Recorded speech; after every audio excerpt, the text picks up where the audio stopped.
നോക്കുന്ന ടോപ്പിക് ഇന്നത്തെ ക്ലാസ്സിൽ നമ്മൾ ലീഗൽ റൈറ്റും ഡ്യൂട്ടിയാണ്. ജൂറിസ്പ്രുഡൻസിലെ ലീഗൽ റൈറ്റ് ആൻഡ് ഡ്യൂട്ടി എന്ന ടോപ്പിക്കാണ് എടുക്കുന്നത്. അപ്പൊ എന്താണ് ലീഗൽ റൈറ്റ് അല്ലെങ്കിൽ ഡ്യൂട്ടി എന്താണ്? അപ്പൊ റൈറ്റും ഡ്യൂട്ടി തമ്മിലൊരു ബന്ധമുണ്ട്. അപ്പൊ അതിലേക്ക് പോകുന്നതിന് മുമ്പ് നമുക്ക് എന്താണ് ആദ്യം ലീഗലി റൈറ്റ് എന്ന് പറയുന്ന കോൺസെപ്റ്റ് എന്ന് നോക്കാം.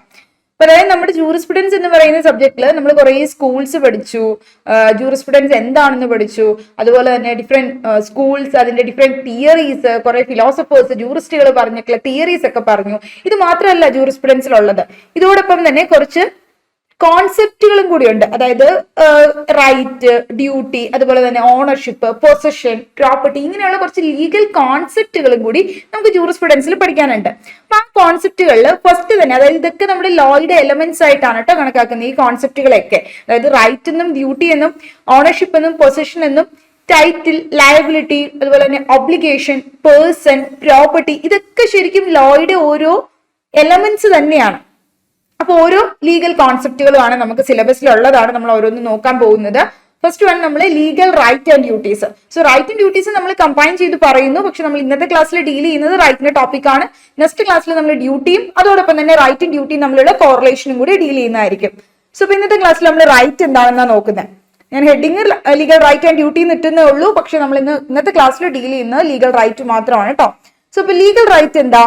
റൈറ്റ് എന്ന് പറഞ്ഞു കഴിഞ്ഞാൽ ആക്ച്വലി നമ്മുടെ ഒരു റെക്കഗ്നൈസ്ഡ് ആയിട്ടുള്ള ഒരു ഇൻട്രസ്റ്റിനെ അല്ലേ പറയുന്നത്. നമുക്ക് അംഗീകരിച്ച, റെക്കഗ്നൈസ് മീൻസ് അംഗീകൃതമായിട്ടുള്ള ഒരു ഇൻട്രസ്റ്റ്, ഒരു താല്പര്യം, അതിനെയാണ് റൈറ്റ്. അതായത് എനിക്കൊരു താല്പര്യമുണ്ട് എന്ന് പറഞ്ഞു കഴിഞ്ഞാൽ ആ താല്പര്യങ്ങളൊക്കെ എന്റെ റൈറ്റ് ആവോ? ഇല്ല, അത് അംഗീകൃതമാവണം. അതായത് റെക്കഗ്നൈസ്ഡ് ആയിട്ടുള്ള ഒരു ഇൻട്രസ്റ്റ്, അതിനെയാണ് നമ്മൾ റൈറ്റ് എന്ന് പറയുന്നത്. And that should be protected by law, അല്ലെ?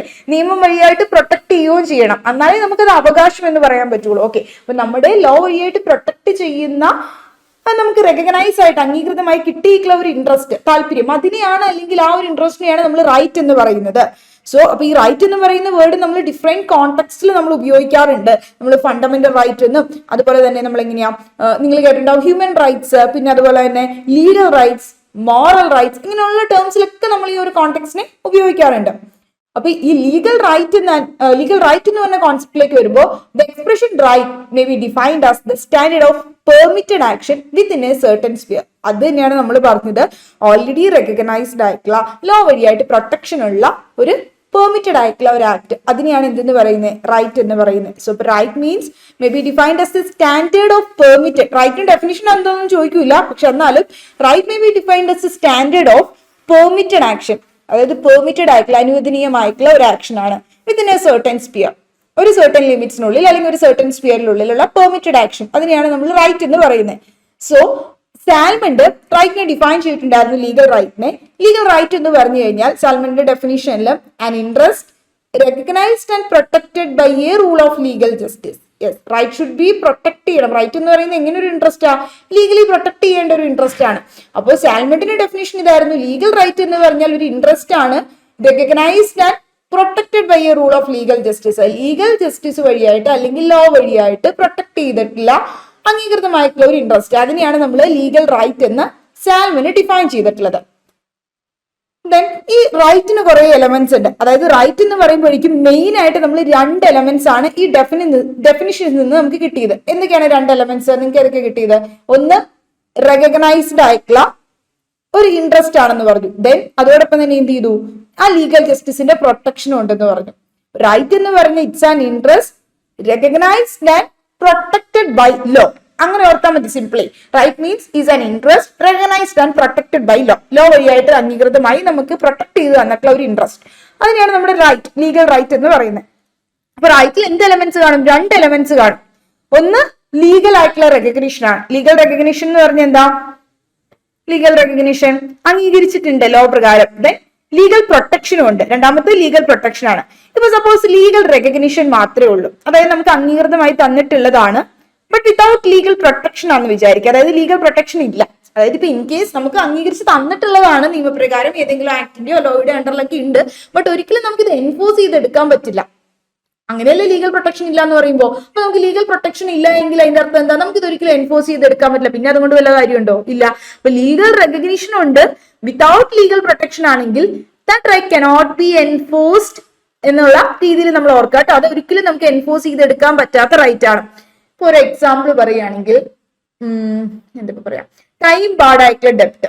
എന്താ ടൈം ബാർഡ് ഡെപ്റ്റ്? കാലാവധി കഴിഞ്ഞു പോയ കടം. നമ്മൾ എല്ലാവരും സ്ഥിരം മിക്കപ്പോഴും കോടതിയിലും അല്ലെങ്കിൽ LLB പഠിക്കുമ്പോഴൊക്കെ നമ്മൾ കേട്ടിട്ടുള്ള ഇതാണ്, കാലാവധി കഴിഞ്ഞു പോയി കടം, ഇനിയിപ്പോ കിട്ടില്ല, കിട്ടാക്കടമായി പോയി എന്നൊക്കെ പറഞ്ഞ പോലെ ടൈം ബാർഡ് ഡെപ്റ്റ് ആണ്. യെസ്. അപ്പൊ ടൈം ബാർഡ് ഡെപ്റ്റ് ആയി കഴിഞ്ഞ് കഴിഞ്ഞാൽ ഒരു 10-30 വർഷം അല്ലെങ്കിൽ 50 വർഷം മുമ്പ് മേടിച്ച പൈസയാണ്, 30 വർഷം മുമ്പ് മേടിച്ചാണ്, ഇതിനിപ്പോ കേസ് കൊടുത്ത് നമുക്ക് എടുക്കാൻ പറ്റില്ലല്ലോ. സോ അതെന്ന് പറഞ്ഞാൽ എന്താ, ഓൾറെഡി ഒരു റൈറ്റ്, കാശ് കൊടുത്തതായതുകൊണ്ട് ഇയാൾക്ക് എന്ത് ചെയ്യാൻ, കിട്ടാൻ ഒരു റൈറ്റ് ഉണ്ട്. ബട്ട് ലോയുടെ പ്രൊട്ടക്ഷൻ അവിടെ ഉണ്ടോ? ഇല്ല. അപ്പൊ അതുകൊണ്ട് അത് എൻഫോഴ്സ് ചെയ്തെടുക്കാൻ പറ്റും ഇല്ല. ലിമിറ്റേഷൻ ആക്ട് പ്രകാരം ടൈം ബാർഡായി പോയി, കാലാവധി കഴിഞ്ഞു പോയി എന്ന് നമ്മൾ പറയില്ലേ. അപ്പോൾ അങ്ങനെ വരുമ്പോൾ അത് എൻഫോഴ്സ് ചെയ്തെടുക്കാൻ പറ്റില്ല. നിങ്ങൾ ഓർക്കുക, ഒരു ലീഗൽ റൈറ്റ് എന്ന് പറയുന്നത് അതിൻ്റെ അകത്ത് ലീഗൽ റെക്കഗ്നീഷൻ മാത്രമേ ഉള്ളൂ. ബട്ട് ലീഗൽ പ്രൊട്ടക്ഷൻ ഇല്ല എങ്കിൽ അത് ഒരിക്കലും നമുക്ക് എൻഫോഴ്സ് ചെയ്തെടുക്കാൻ പറ്റില്ല. അതിന് എക്സാമ്പിൾ ഈ ടൈം ബാർഡ് ഡെപ്റ്റ് ഒക്കെ ഓർത്താൽ മതി, കാലാവധി കഴിഞ്ഞു പോയ കടമൊക്കെ. സത്യം പറഞ്ഞാൽ അതിപ്പോ ആ കടം കൊടുത്ത വ്യക്തി ഇപ്പൊ പറയാണ് 30 വർഷമൊക്കെ കഴിഞ്ഞു പോയി, ഇനിയിപ്പോ നിനക്ക് ഇതിപ്പോ കേസ് കൊടുത്ത് ഇനി എന്തായാലും ഇത് മേടിക്കാൻ പറ്റില്ല, ബട്ട് എന്നിരുന്നാലും ഞാൻ മനസ്സ് തോന്നി പൈസ വന്നേക്കാം എന്ന് പറയുകയാണെങ്കിൽ സത്യം പറഞ്ഞാൽ അയാൾക്ക് ഇത് കിട്ടാനുള്ള റൈറ്റ് ഉണ്ട്. കാരണം പുള്ളി കൊടുത്ത പൈസ അല്ലേ, ഇപ്പൊ കിട്ടാനുള്ള റൈറ്റ് ഉണ്ട്. ബട്ട് ഒരിക്കലും നിയമപ്രകാരം അത് എൻഫോഴ്സ് ചെയ്തെടുക്കാനായിട്ട് പറ്റില്ല. കാരണം അത് നിയമത്തിന്റെ ആ ഒരു എൻഫോഴ്സിബിലിറ്റി അതിന് കിട്ടുന്നില്ല, അതിന്റെ കാലാവധി കഴിഞ്ഞു പോയതുകൊണ്ട്. അപ്പൊ അതാണെന്ന് പറയുന്നത് ലീഗൽ റെക്കഗ്നീഷൻ ഉണ്ട്, ബട്ട് ഓൾസോ അവിടെ ലീഗലി പ്രൊട്ടക്ഷൻ ഉണ്ടോ എന്ന് ചോദിച്ചാൽ ഇല്ല. അതുകൊണ്ട് തന്നെ അത് എൻഫോഴ്സ് ചെയ്തെടുക്കാൻ പറ്റില്ല. രണ്ടാമത് നമ്മൾ എന്താ പറഞ്ഞേ, അപ്പൊ ലീഗൽ റെക്കഗ്നിഷൻ മാത്രമേ ഉള്ളൂ, ലീഗൽ പ്രൊട്ടക്ഷൻ ഇല്ലെങ്കിൽ എന്ത് ചെയ്യും, നമുക്കത് എൻഫോഴ്സ് ചെയ്തെടുക്കാനായിട്ട് പറ്റില്ല. ദെൻ അങ്ങനെയുള്ള റൈറ്റ് ആണെങ്കിൽ എൻഫോഴ്സ് ചെയ്തെടുക്കാൻ പറ്റില്ല. അതിന് എക്സാമ്പിൾ ആണ് ഈ ടൈം ബാർഡ് ഡെപ്റ്റ് ഒക്കെ പറഞ്ഞത്. പിന്നെ അതുപോലെ തന്നെ ലീഗൽ പ്രൊട്ടക്ഷൻ. ഇപ്പൊ നിങ്ങൾ വിചാരിക്കുക ലീഗൽ പ്രൊട്ടക്ഷൻ ഉണ്ട്, പക്ഷേ ലീഗലി റെക്കഗ്നിഷൻ ഇല്ലെങ്കിലോ? നേരെ തിരിച്ച് ഈ ഡെഫിനിഷനിൽ തന്നെയാണ് ഞാൻ പറയുന്നത്. ലീഗൽ പ്രൊട്ടക്ഷൻ ഉണ്ട്, അതായത് protected by rule of legal justice ആണ്, പക്ഷേ ലീഗലി റെക്കഗ്നൈസ്ഡ് അല്ല. അങ്ങനെയാണെങ്കിലും that will not make a legal right ആകില്ല. അപ്പൊ ഒരു റൈറ്റ് ലീഗൽ ആവണമെങ്കിൽ അതിന് 2 എലമെന്റ്സ് വേണം. ലീഗൽ ആയിട്ടുള്ള പ്രൊട്ടക്ഷനും വേണം, ആൻഡ് ഓൾസോ ലീഗൽ ആയിട്ടുള്ള റെക്കഗ്നിഷനും വേണം. അംഗീകരിച്ച് നിയമപ്രകാരം പ്രൊട്ടക്ട് ചെയ്തിട്ടുള്ള റൈറ്റുകളാണ് legally right, which means that can be enforced by before the court of law എന്ന് നമുക്ക് പറയാൻ പറ്റുന്നത്. സോ ഈ റൈറ്റ്സും ഡ്യൂട്ടീസും രണ്ടും കോറിലേറ്റീവ് ആണ്. അതായത് ഒരു എന്താ പറയുക, ഒരു there can be no right without a corresponding duty എന്നൊക്കെ നമുക്ക് പറയാം. അതായത് റൈറ്റ് ഉണ്ടായിട്ട് റൈറ്റിന് കറസ്പോണ്ടിങ് ആയിട്ട് എന്ത് ചെയ്യും, ഡ്യൂട്ടി ഉണ്ടാവും. ഇപ്പൊ സപ്പോസ് നമുക്കൊക്കെ നല്ല എൻവോൺമെന്റ് കിട്ടാനായിട്ടുള്ള റൈറ്റ് ഉണ്ട്, അറ്റ് ദ സെയിം ടൈം നമുക്കൊരു ഡ്യൂട്ടി ഇല്ലേ, എൻവോൺമെന്റ് സൂക്ഷിക്കാനായിട്ടുള്ളത് അല്ലെങ്കിൽ നമ്മളത് പ്രിസർവ് ചെയ്യാനായിട്ടുള്ളത്. അപ്പൊ റൈറ്റ് ഉണ്ടെങ്കിൽ റൈറ്റിന് സംബന്ധിച്ച് എന്തും ഉണ്ടാകും, ഒരു ഡ്യൂട്ടിയും കൂടി ഉണ്ടാവും കറസ്പോണ്ടിങ് ആയിട്ട്. അതുപോലെ തന്നെ no duty without a corresponding right. വെറുതെ നമുക്ക് കുറെ കടമ ഉണ്ടാവില്ല, നമുക്ക് ഈ കുറെ കടമകൾ മാത്രം നിർവഹിച്ചാൽ മതിയോ? നമുക്ക് അതുപോലെ തന്നെ കുറച്ച് റൈറ്റ്സും ഉണ്ടാവില്ലേ? ഉണ്ടാവും. അപ്പൊ എവരി റൈറ്റ്, ഏത് റൈറ്റ് ആണെങ്കിലും അതിൻ്റെ അകത്തൊരു ഡ്യൂട്ടി അതിൻ്റെ അകത്ത് വരുന്നുണ്ട്. സോ അപ്പൊ റൈറ്റും ഡ്യൂട്ടി തമ്മിലുള്ള കോറിലേഷൻ നമുക്ക് നോക്കാം. അപ്പൊ അതിനു മുമ്പ് ഒരു ലീഗൽ ആയിട്ടുള്ള റൈറ്റ് എന്ന് പറയുമ്പോൾ അതിന്റെ ഡെഫിനിഷൻ ആണ് നമ്മൾ നോക്കിയത്. ഇനി എലമെന്റ്സ് ഓഫ് ലീഗൽ റൈറ്റ്സ്. സാൽമെന്റിനെ സംബന്ധിച്ചിടത്തോളം 5 എസെൻഷ്യൽ എലമെന്റ്സ് ആണ് ലീഗൽ റൈറ്റിനുള്ളത്. എന്തൊക്കെയാണ്? According to John Salmon, a legal right involves 5 essential elements. ഒരു legal right എന്ന് പറയുമ്പോൾ 5 essential elements ഉണ്ട്. The very first one is the first ingredient in the conception of a right is a subject of a right. അപ്പൊ എന്താ റൈറ്റിന്റെ എലമെന്റ് എന്ന് പറയുമ്പോൾ, ഒന്ന് റൈറ്റിന്റെ സബ്ജക്ട്, എന്ത് കാര്യത്തിന്റെ പുറത്താണ് നമുക്ക് റൈറ്റ് ഉള്ളത്. അപ്പൊ first one the subject of the right ആണ്. അതായത് the person in whom the right resides, എവിടെയാണ് അല്ലെങ്കിൽ ഏത് വ്യക്തിയിലാണ് ആ റൈറ്റ് റിസൈഡ് ചെയ്യുന്നത്. ആൻഡ് പേഴ്സൺ ഓഫ് ഇൻഹെറൻസ്, ഏത് വ്യക്തിക്കാണ്. And the person entitle to the right. അപ്പൊ ഫസ്റ്റ് വൺ നോക്കുന്നത് എന്താ, സിംപ്ലി പറഞ്ഞ എന്താ, ഓണർ ഓഫ് ദി റൈറ്റ്. അതാണ് ഒന്നാമത് വേണ്ടത്. റൈറ്റിന്റെ ഓണർ ആരാണ്, അതാണ് അതിന്റെ സബ്ജക്ട് എന്താണ്, അല്ലെങ്കിൽ ഓണർ ആരാണ്, ആർക്കാണ് ഇത് എൻടൈറ്റിൽഡ് ആയിട്ടുള്ളത്. അപ്പൊ അതാണ് റൈറ്റിന്റെ ഫസ്റ്റ് ഇൻഗ്രീഡിയന്റ് അല്ലെങ്കിൽ ഫസ്റ്റ് എലമെന്റ് എന്ന് പറയുന്നത്. റൈറ്റ് വിത്തൗട്ട് അല്ലെങ്കിൽ or the person entitle to the റൈറ്റിന് എൻടൈറ്റിൽഡ് ആയിട്ടുള്ള പേഴ്സൺ ആരാണ്. അപ്പൊ a right without an owner, ഒരു ഓണർ ഇല്ലാതെ റൈറ്റ് ഉണ്ട് എന്ന് പറഞ്ഞു കഴിഞ്ഞാൽ that may be an impossibility തന്നെയാണ്. അതായത് is an impossibility തന്നെയാണ്. അതായത് ഒരു order of the right however it ought to be certain or determinate. അതായത് ഒരു റൈറ്റിന്റെ ഒരു ഓണർ എന്ന് പറഞ്ഞാൽ ഇന്ന ആള് തന്നെ ആവണം എന്ന് നിർബന്ധമുണ്ടോ? ഇല്ല. ബട്ട് അവിടെ റൈറ്റ് ഉണ്ട് എന്ന് പറയുമ്പോൾ റൈറ്റിന് ഷുഡ് ബി ആൻ ഓണർ, നിർബന്ധമായിട്ട് ഒരു ഓണർ വേണം. അത് സെർട്ടൈൻ ആവണമെന്നോ അല്ലെങ്കിൽ ഡിറ്റർമിനേറ്റ് ആവണമെന്നോ നേരത്തെ തീരുമാനിച്ചു വെക്കണമെന്നോ ഒന്നുമില്ല. പക്ഷെ റൈറ്റിന്റെ എസെൻഷ്യൽ എലമെന്റ്സ് നമ്മൾ നോക്കുമ്പോൾ ഒന്ന് വേണ്ടത് ഓണർ ഓഫ് എ റൈറ്റ്, റൈറ്റിന് ഓണർ വേണം. അതായത് ആർക്കാണ് ഇത് ഇൻഹെറൻസ് അല്ലെങ്കിൽ ആരിലാണ് ഇത് റിസൈഡ് ചെയ്യുന്നത്, ഏത് പേഴ്സൺ ആണ് ഇത് എൻടൈറ്റിൽഡ് ആയിട്ടുള്ളത് എന്നൊക്കെ നമ്മൾ പറയുന്നത്. ഇനി subject of the right uncertain ആണെങ്കിലോ, റൈറ്റിന്റെ സബ്ജക്ട് അൺസർട്ടൈൻ ആണെങ്കിൽ, when for instance the owner is a person unborn, ഇപ്പൊ സപ്പോസ് വിചാരിക്കുക നമ്മൾ ഇന്ന ആളാണ് എന്ന് പറഞ്ഞിട്ടില്ല, നമ്മൾ അൺബോൺ പേഴ്സൺസിന് പ്രോപ്പർട്ടി ട്രാൻസ്ഫർ ചെയ്യും. Transfer of property I think എനിക്ക് തോന്നുന്നു നിങ്ങൾക്ക് അത് ക്ലാസ്സിൽ എടുത്തു എന്ന് തോന്നുന്നു കേട്ടോ. ട്രാൻസ്ഫർ ഓഫ് പ്രോപ്പർട്ടി ഇല്ലെങ്കിൽ എന്തായാലും നമുക്ക് പഠിക്കാനുള്ള പോർഷൻ തന്നെയാണ് ട്രാൻസ്ഫർ ഓഫ് പ്രോപ്പർട്ടി. വേറെ മാം എടുത്തു എന്ന് തോന്നുന്നു. അപ്പൊ നിങ്ങൾ എടുത്തെങ്കിൽ നോക്കുക, അല്ലെങ്കിൽ നമ്മൾ LLB പഠിച്ചിട്ടുള്ള തന്നെയാണ് ട്രാൻസ്ഫർ പ്രോപ്പർട്ടിയിൽ അൺബോൺ പേഴ്സൺസിന് പ്രോപ്പർട്ടി ട്രാൻസ്ഫർ ചെയ്ത് വെക്കാം. എങ്ങനെയാണ് കൊടുക്കാൻ പറ്റുന്നത്? റൂൾ എഗനിസ്റ്റ് പെർപെച്യൂറ്റി ഒക്കെ വെച്ചിട്ട് നമ്മൾ പഠിച്ചിട്ടില്ലേ അൺബോൺ പേഴ്സണ് ട്രാൻസ്ഫർ ചെയ്യുമ്പോൾ പ്രോപ്പർട്ടി. അതായത് ഒരു ലിവിംഗ് പേഴ്സണ് പ്രയർ ആയിട്ടുള്ള ഒരു ഇൻട്രസ്റ്റ്, ജീവിച്ചിരിക്കുന്ന ഒരു വ്യക്തിക്ക് പ്രയർ ഇൻട്രസ്റ്റ് ക്രിയേറ്റ് ചെയ്തിട്ട് നമുക്ക് എന്ത് ചെയ്യാൻ പറ്റും? ഒരു ജനിക്കാനിരിക്കുന്ന ഒരു കുട്ടിക്ക് പ്രോപ്പർട്ടി ട്രാൻസ്ഫർ ചെയ്ത് കൊടുക്കാനായിട്ട് പറ്റുന്നതാണ്. ദെൻ കുട്ടി മേജർ ആകുമ്പോൾ ആൾക്ക് റൈറ്റ് കിട്ടും എന്നൊക്കെ പറഞ്ഞത്. അപ്പോൾ ഈ ഒരു ഓർഡർ എന്ന് പറയുന്നത് ഇപ്പൊ സപ്പോസ് ഒരു അൺബോൺ പേഴ്സൺ ആണെങ്കിൽ it is indeterminate when a right is own for instance by the society at large. അപ്പൊ റൈറ്റ് എന്ന് പറയുന്നത് എന്താവണം? സെർട്ടൈൻ ആവണമെന്നോ അല്ലെങ്കിൽ ഡിറ്റർമിനേറ്റ് ആവണമെന്നോ ഒന്നുമില്ല. ആർക്കെങ്കിലും അവിടെ ഒരു ഓണർ വേണം. അതിപ്പോ സപ്പോസ് അൺബോൺ പേഴ്സൺ ആയാലും കുഴപ്പമില്ല, ഇവിടെ ഒരു ഓണർ വേണം. അതാണ് ഫസ്റ്റ് റൈറ്റിന്റെ ലീഗൽ റൈറ്റിന്റെ എലമെന്റ് എന്ന് പറഞ്ഞാൽ ഓണർ ഓഫ് ദി റൈറ്റ്. അതായത് the person against whom the right is available, ആർക്കാണ് ഈ റൈറ്റ് അവൈലബിൾ ആയിട്ടുള്ളത് എന്നുള്ള ഒരു കാര്യം. രണ്ടെന്താണ് വേണ്ടത്? എ പേഴ്സൺ അഗൈൻസ്റ്റ് ഹും, അതാണ് നമ്മൾ പറയുന്നത് a person against whom the right avails. അപ്പോ ഫസ്റ്റ് നമ്മൾ പറഞ്ഞത് ആർക്കാണ് റൈറ്റ് അവൈലബിൾ ആയിട്ടുള്ളത്, അതായത് റൈറ്റിന്റെ ഓണർ ആരാണ്. ഇനി ആർക്ക് എഗനിസ്റ്റ് ആണ് നമുക്ക് ആ റൈറ്റ് അവൈലബിൾ ആയിട്ടുള്ളത്. അപ്പൊ എനിക്കൊരു റൈറ്റ് ഉണ്ട്, റൈറ്റിന്റെ ഓണർ ഞാനാണ്, എനിക്ക് ആർക്ക് എഗനിസ്റ്റ് ആണ് ഈ റൈറ്റ് ഉള്ളത്? സ്റ്റേറ്റിന് അഗനിസ്റ്റ് ആണോ അല്ലെങ്കിൽ ഇന്ന പേഴ്സൺ അഗനിസ്റ്റ് ആണോ? അപ്പൊ എന്ത് ആർക്ക് എഗനിസ്റ്റ് ആണ് എനിക്ക് റൈറ്റ് ഉള്ളത്? അതാണ് റൈറ്റിന്റെ രണ്ടാമത്തെ എലമെന്റ് എന്ന് പറഞ്ഞാൽ. അപ്പൊ റൈറ്റിന്റെ എലമെന്റുകളായിട്ട് സാൽമണ്ട് പറയുന്നത് 5 എലമെന്റ്സ് ആണ്. First one owner of the right, അത് സെർട്ടൈൻ ആവണമെന്നോ ഡിറ്റർമിനേറ്റ് ആവണമെന്നോ ഒന്നുമില്ല. അൺബോൺ പേഴ്സൺ ആണെങ്കിലും മതി, അൺസെർട്ടൈൻ പേഴ്സൺ ആണെങ്കിലും കുഴപ്പമില്ല, അവിടെ ഒരാൾ വേണം എന്തായാലും. ഇനി അതായത് ഒരു ഓണർ വേണം റൈറ്റിന്. ഇനി റൈറ്റ് എന്ന് പറയുന്ന അടുത്ത എലമെന്റ് ആയിട്ട് എന്താ വരുന്നത് ലീഗൽ റൈറ്റില്? ആർക്ക് എഗനിസ്റ്റ് ആണ് നമുക്ക് ഈ റൈറ്റ് അവൈലബിൾ ആയിട്ടുള്ളത്? A person against whom the right avails, ആർക്ക് എഗനിസ്റ്റ് ആണ് ഈ റൈറ്റ് അവൈൽ ആയിട്ടുള്ളത്? Upon whom the correlative duty lies is the person bound by the duty and so may be described also as the subject of the duty or the person of incidence. Which means എന്താ, എനിക്ക് ആർക്ക് against ആണ് ഈ right available ആയിട്ടുള്ളത് എന്ന് പറയുമ്പോൾ എന്താ, അയാൾക്ക് ഏത് വ്യക്തിക്കാണ് എന്നോടൊരു ഡ്യൂട്ടി ഉള്ളതെന്ന്. എനിക്ക് ഇന്ന ആൾക്ക് എഗനിസ്റ്റ് ആയിട്ട് ഇപ്പൊ എന്റെ വീട്ടിൽ ഒരാൾ ട്രസ് പാസ് ചെയ്തു, അതിക്രമിച്ച് കയറി. അപ്പോ എനിക്ക് അവർക്ക് എഗനിസ്റ്റ് ആയിട്ടുള്ള റൈറ്റ് ആണ് എന്ത്? എന്റെ പ്രോപ്പർട്ടി എനിക്ക് എൻജോയ് ചെയ്യാനായിട്ടുള്ള റൈറ്റ് ഉണ്ട് എന്ന് പറയുമ്പോൾ ആ റൈറ്റിന്റെ അർത്ഥം എന്താ? ആ റൈറ്റിന്റെ ഓണർ ഞാനാണ്, എനിക്കാണ് ഈ പ്രോപ്പർട്ടിയുടെ പുറത്ത് ഓണർഷിപ്പ്, ഈ പ്രോപ്പർട്ടിയുടെ പുറത്ത് എനിക്ക് എന്തുണ്ട്? റൈറ്റ് ടു എൻജോയ് ഉണ്ട്. ഓക്കെ, എൻജോയ് ചെയ്യാനായിട്ടുള്ള റൈറ്റ് ഉണ്ട്. ഈ റൈറ്റ് എനിക്ക് ആർക്ക് എഗനിസ്റ്റാ? ട്രസ്പാസേഴ്സിന് എഗനിസ്റ്റ് ആണ്. അതായത് ട്രസ്പാസ് ചെയ്ത് കഴിഞ്ഞാൽ അവരെ സ്യൂ ചെയ്യാനായിട്ടുള്ള റൈറ്റ് എനിക്ക് ഉണ്ടെന്നാണ് പറയുന്നത്. അപ്പൊ ഈ ട്രസ്പാസ് ചെയ്യുന്ന ആര് ട്രസ്പാസ് ചെയ്താലും എനിക്ക് അവർക്ക് എഗനിസ്റ്റ് ആയിട്ട് സ്യൂ ചെയ്യാലോ, കേസ് കൊടുക്കാലോ പറ്റും. അപ്പൊ അവർക്കുള്ള ഡ്യൂട്ടി എന്താ? അപ്പൊ എനിക്ക് ആർക്കോ എഗനിസ്റ്റ് ആയിട്ട് ഒരു റൈറ്റ് ഉണ്ടെന്ന് പറയുമ്പോൾ നേരെ തിരിച്ച് അവർക്ക് എനിക്ക് എഗനിസ്റ്റ് ആയിട്ട് ഒരു ഡ്യൂട്ടി വരും. എന്തായിരിക്കും? എനിക്ക് അവർക്ക് എഗനിസ്റ്റ് ഒരു റൈറ്റ് ഉണ്ട്, അവർ എന്റെ വീട്ടിൽ അതിക്രമിച്ച് കയറി, എനിക്ക് അവർക്കെതിരെ കേസ് കൊടുക്കാം. അപ്പോ അവർക്കൊരു ഡ്യൂട്ടി ഉണ്ടല്ലോ, എന്താ? എന്റെ പ്രോപ്പർട്ടി വന്ന് അതിക്രമിച്ച് കയറരുത് എന്നുള്ളത്. അപ്പോ അതിന്റെ അർത്ഥം ഒരു കോറിലേറ്റീവ് ആയിട്ടുള്ള ഒരു ഡ്യൂട്ടി ആർക്കാണോ എന്നോടുള്ളത്, എനിക്ക് ആർക്ക് എഗനിസ്റ്റ് ആണോ ആ റൈറ്റ് ഉള്ളത്, ആ വ്യക്തിക്ക് എന്തുണ്ടാവും? കോറിലേറ്റീവ് ആയിട്ട് ഒരു ഡ്യൂട്ടി എന്നോടുണ്ടാകും. ആ പേഴ്സൺ ബൗണ്ട് ആയിരിക്കും ആ ഡ്യൂട്ടി ചെയ്യാനായിട്ട്.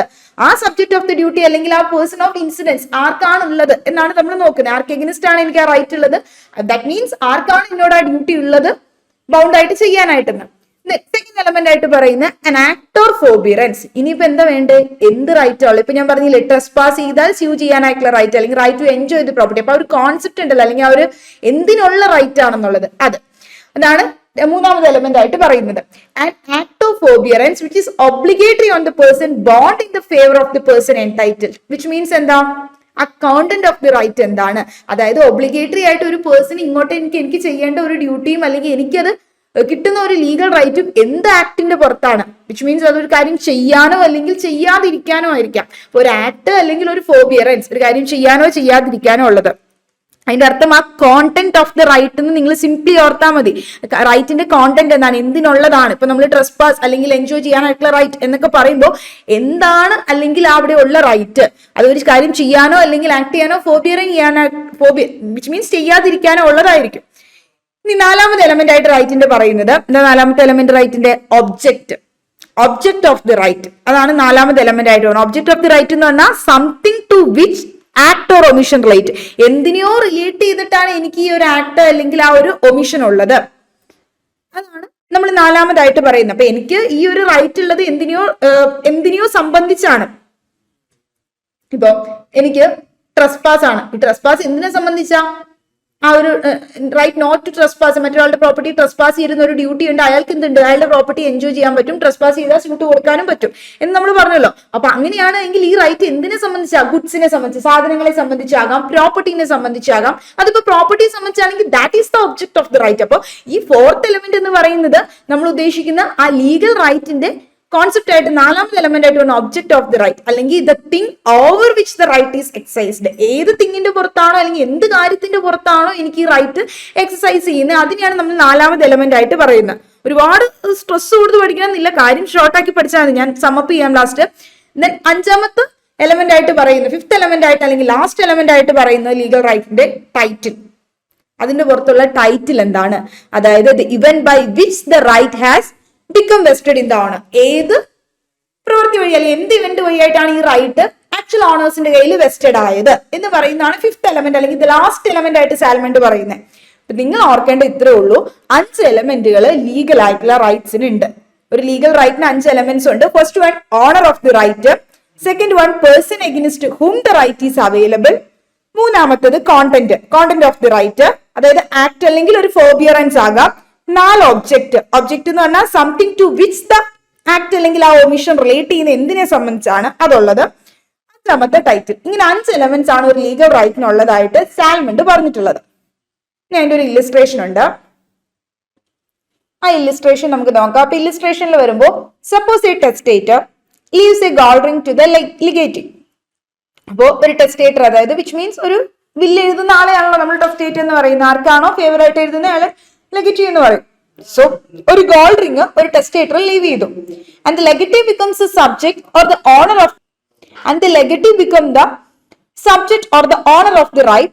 The gold ring is the object of the ring and the delivery of the ring is the contact of the right and the executor is the person of incidence and the will bequeathing the ring is the title of the right.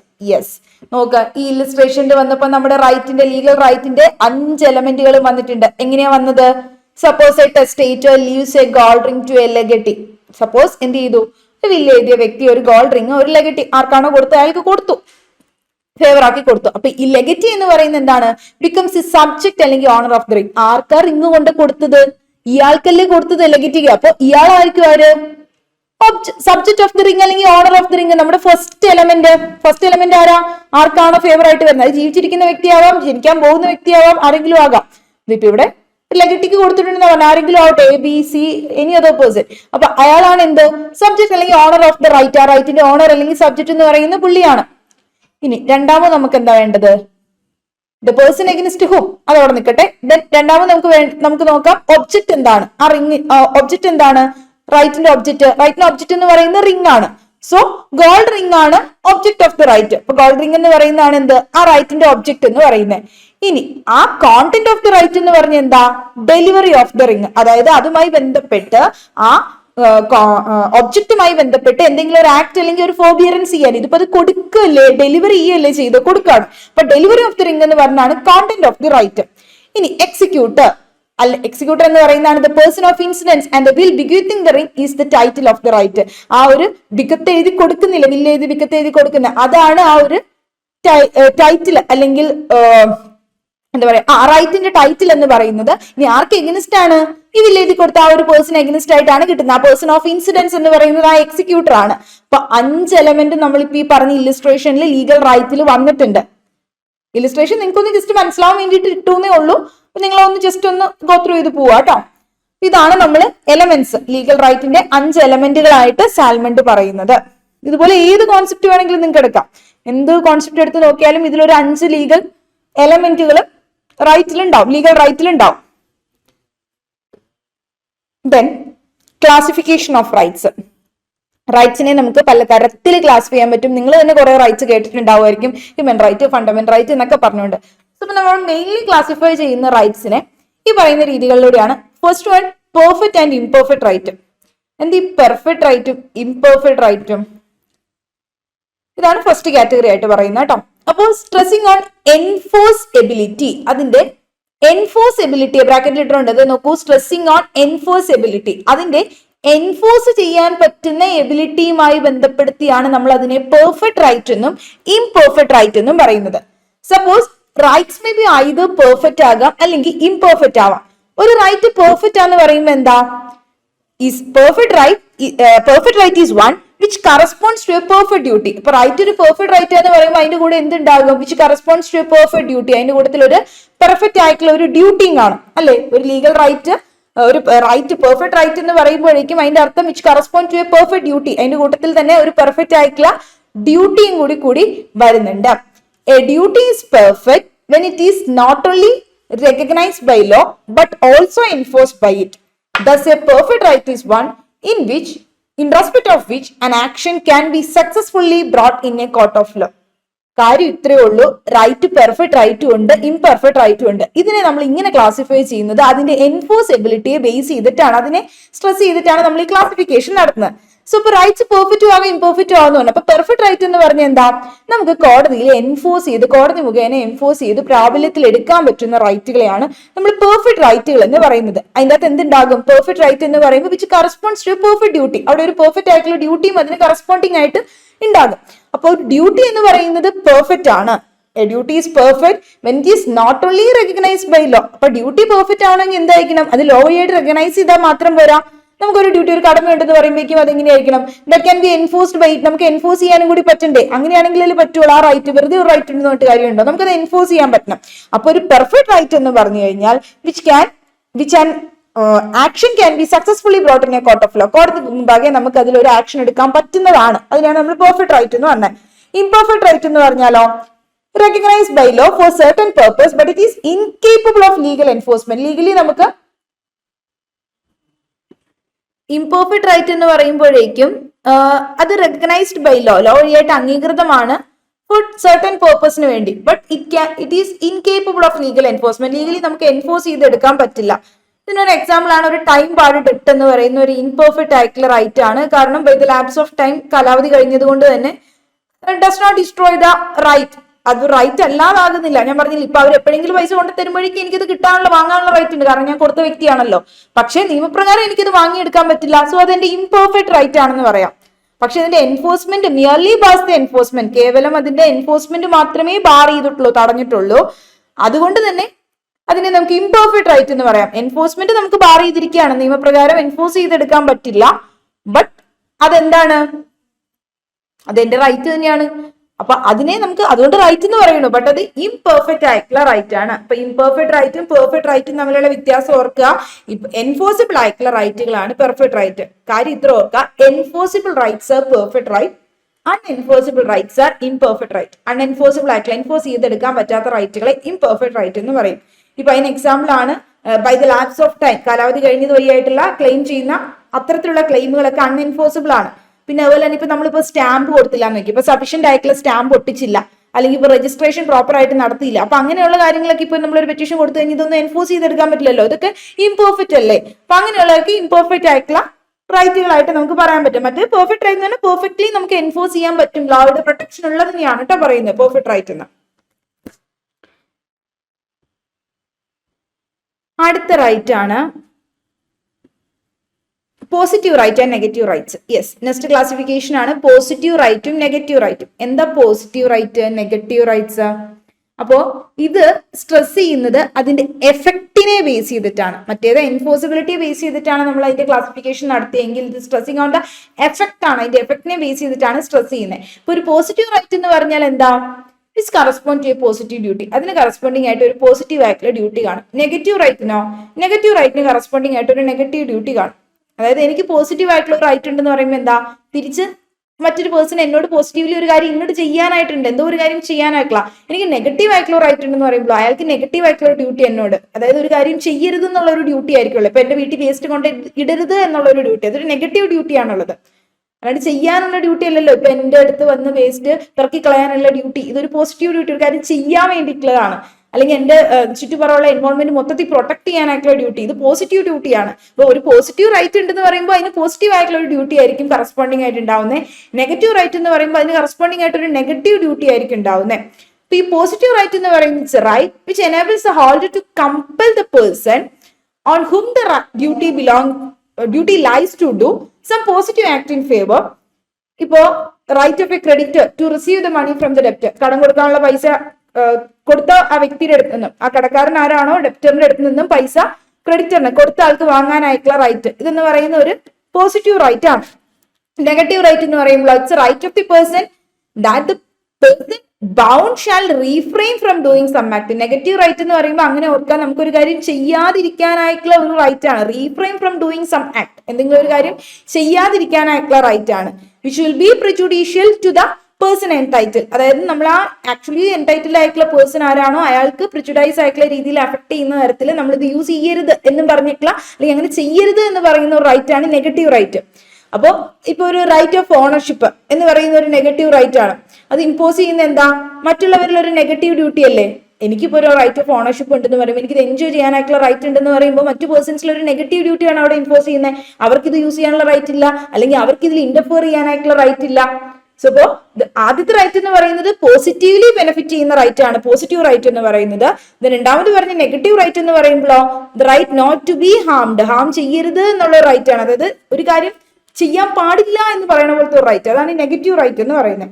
അപ്പൊ നിങ്ങൾ ഓർത്താൽ മതി, positive right എന്ന് പറയുന്നത് providing benefits ആയിരിക്കും. ബെനിഫിറ്റുകൾ provide ചെയ്യുന്ന റൈറ്റുകളെയാണ് positive rights എന്ന് പറഞ്ഞാൽ. നല്ല നല്ല കാര്യങ്ങൾ, ഇപ്പൊ നമ്മുടെ ലേബർ ലെജിസ്ലേഷൻസ് ഒക്കെ ഇല്ലേ, തൊഴിലാളി നിയമങ്ങള്, അതുപോലെ തന്നെ റെമ്യൂണറേഷൻ കൂട്ടണം, മെറ്റേണിറ്റി ബെനിഫിറ്റ്, ഇങ്ങനെയുള്ള കാര്യങ്ങൾ, ഇതൊക്കെ എന്താ, ബെനിഫിറ്റ്സ് പ്രൊവൈഡ് ചെയ്യുന്ന റൈറ്റുകളാണ്. ഇതെല്ലാം പോസിറ്റീവ് റൈറ്റ്സ് ആണ്.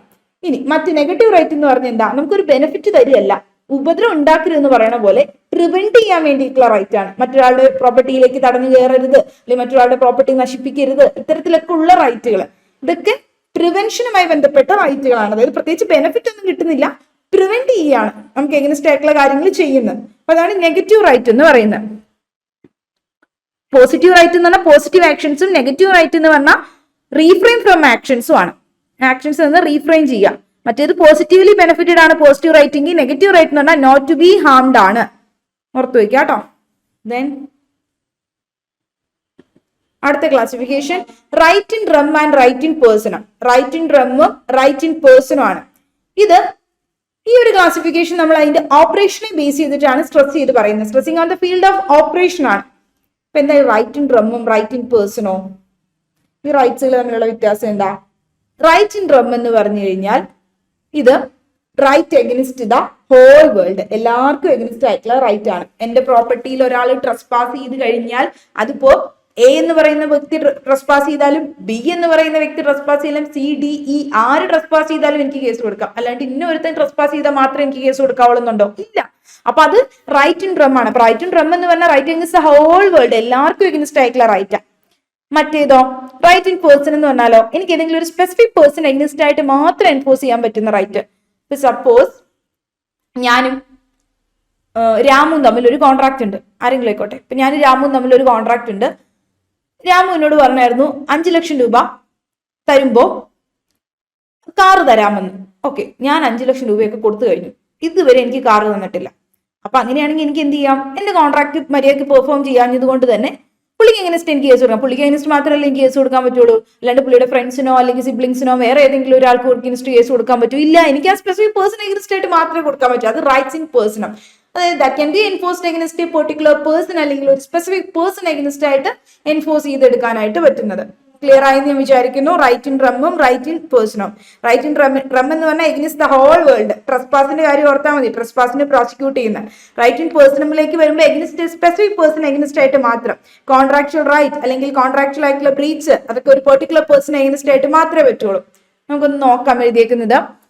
The distinction is derived from the Roman law. ഈ പറയുന്ന റോമൻ മാക്സിംസ് ആണ്, സോ ലാറ്റിൻ മാക്സിംസ് ആണ്. ഇതിൽ നിന്നാണ് ഈ ഒരു ഇത്തരത്തിലുള്ള 2 ഡിസ്റ്റിങ്ഷനും അല്ലെങ്കിൽ ഒരു 2 ക്ലാസിഫിക്കേഷനും വന്നിട്ടുള്ളത്. എന്താണ് റൈറ്റ് ഇൻ റം? ഇത് രണ്ടും നമ്മൾ റോമൻ ലോയിൽ നിന്നാണ് ഡിറൈവ് ചെയ്തതെന്ന് പറഞ്ഞു. Right in rem is one which is available against the whole world. മുഴുവനായിട്ടും എല്ലാവർക്കും എഗനിസ്റ്റ് ആയിട്ട് നമുക്ക് കിട്ടുന്ന ഒരു റൈറ്റ് ആണ്. Right in personam is one which is available against the particular persons only. അവർക്ക് എഗനിസ്റ്റ് ആയിട്ട് മാത്രമേ കിട്ടുള്ളൂ. For instance the right of the ownership of a property. നമുക്കൊരു പ്രോപ്പർട്ടിയുടെ പുറത്തൊരു ഓണർഷിപ്പ് ഉണ്ട് എന്ന് പറയുമ്പോൾ, ഓണർഷിപ്പ് റൈറ്റ് ഉണ്ടെന്ന് പറയുമ്പോൾ which is available against the whole world at large. ആരൊക്കെ എഗനിസ്റ്റ് ആയിട്ട് എന്റെ പ്രോപ്പർട്ടിക്ക് എഗനിസ്റ്റ് ആയിട്ട് ഇവർക്കാണ് അവകാശം എന്ന് പറഞ്ഞു വന്നാലും അവർക്കൊക്കെ എഗനിസ്റ്റ് എനിക്ക് എന്ത് ചെയ്യാം, പറയാം, ഇത് എന്റെ പ്രോപ്പർട്ടിയാണ്, എനിക്കാണ് ഇതിന്റെ പുറത്ത് ഓണർഷിപ്പ് ഉള്ളതെന്ന്.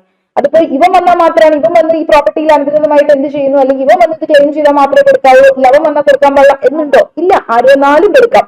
Right of ownership of property എന്ന് പറയുന്നത് available against the world at large ആണ്. So everybody else is under duty. അവർക്കൊക്കെ ഒരു ഡ്യൂട്ടി ഉണ്ട് എന്ത് not to interfere with the owner's use and enjoyment of the property. ഓണറിന്റെ ആ ഒരു യൂസ് അല്ലെങ്കിൽ ആ ഒരു ഓണറിന്റെ enjoyment of the property interfere ചെയ്യരുത് എന്നുള്ളത് അതൊരു റൈറ്റ് ഇൻ റം ആണ്. അതായത് ഹോൾ വേൾഡിന് എഗൻസ്റ്റ് ആയിട്ടുള്ള റൈറ്റ് ആണ്. ആര് ഇന്റർഫിയർ ചെയ്താലും എനിക്ക് കേസ് കൊടുക്കാൻ പറ്റും. On the other hand and right to return the ഡെപ്റ്റ്. എനിക്ക് കടം കൊടുക്കാനായിട്ടുള്ള ഒരു റൈറ്റ് ഉണ്ടായിരുന്നു. ഓക്കെ, അങ്ങനെയാണെങ്കിൽ ഞാൻ ഒരാൾക്ക് കടം കൊടുത്തോളൂ, അയാളുടെ അടുത്ത് നിന്ന് കടം വാങ്ങാനുള്ള റൈറ്റ് ഉണ്ട്, പുള്ളിക്ക് എനിക്ക് തിരിച്ചു തരാനുള്ള റൈറ്റും ഉണ്ട്. Right to the return of a ഡെപ്റ്റ് is one which available in a particular person against ആയിട്ട് മാത്രമേ ഉള്ളൂ. സപ്പോസ് ആ ഡെപ്റ്ററിന് എഗനിസ്റ്റ് എന്നോട് കടം മേടിച്ച ആൾക്ക് എഗനിസ്റ്റ് ആയിട്ട് മാത്രമേ എനിക്ക് അത് യൂസ് ചെയ്യാൻ പറ്റുള്ളൂ. അങ്ങനെയാണ് he alone is liable under a duty to respect the right of the creditor. ആ ഒരു ക്രെഡിറ്ററുമായി ബന്ധപ്പെട്ട റൈറ്റ് എന്താണോ കൊടുക്കാനായിട്ടുള്ളത് ആ ഒരു എമൗണ്ട് അത് കിട്ടാൻ ആ ഒരു ഡെപ്റ്ററിന്റെ അടുത്ത് മാത്രമേ ആർക്കുണ്ടാവുള്ളൂ റൈറ്റ്. ഈ പറയുന്ന ഡെപ്റ്ററിനോട് മാത്രം, ഡെപ്റ്ററിന്റെ എഗനിസ്റ്റ് ആയിട്ട് മാത്രമേ റൈറ്റ് ഉണ്ടാവുള്ളൂ. ഡെപ്റ്ററിന് ക്രെഡിറ്ററിനോട് മാത്രമേ ഡ്യൂട്ടി ഉള്ളൂ. So hence it's a right in person എന്ന് നമുക്ക് പറയാം.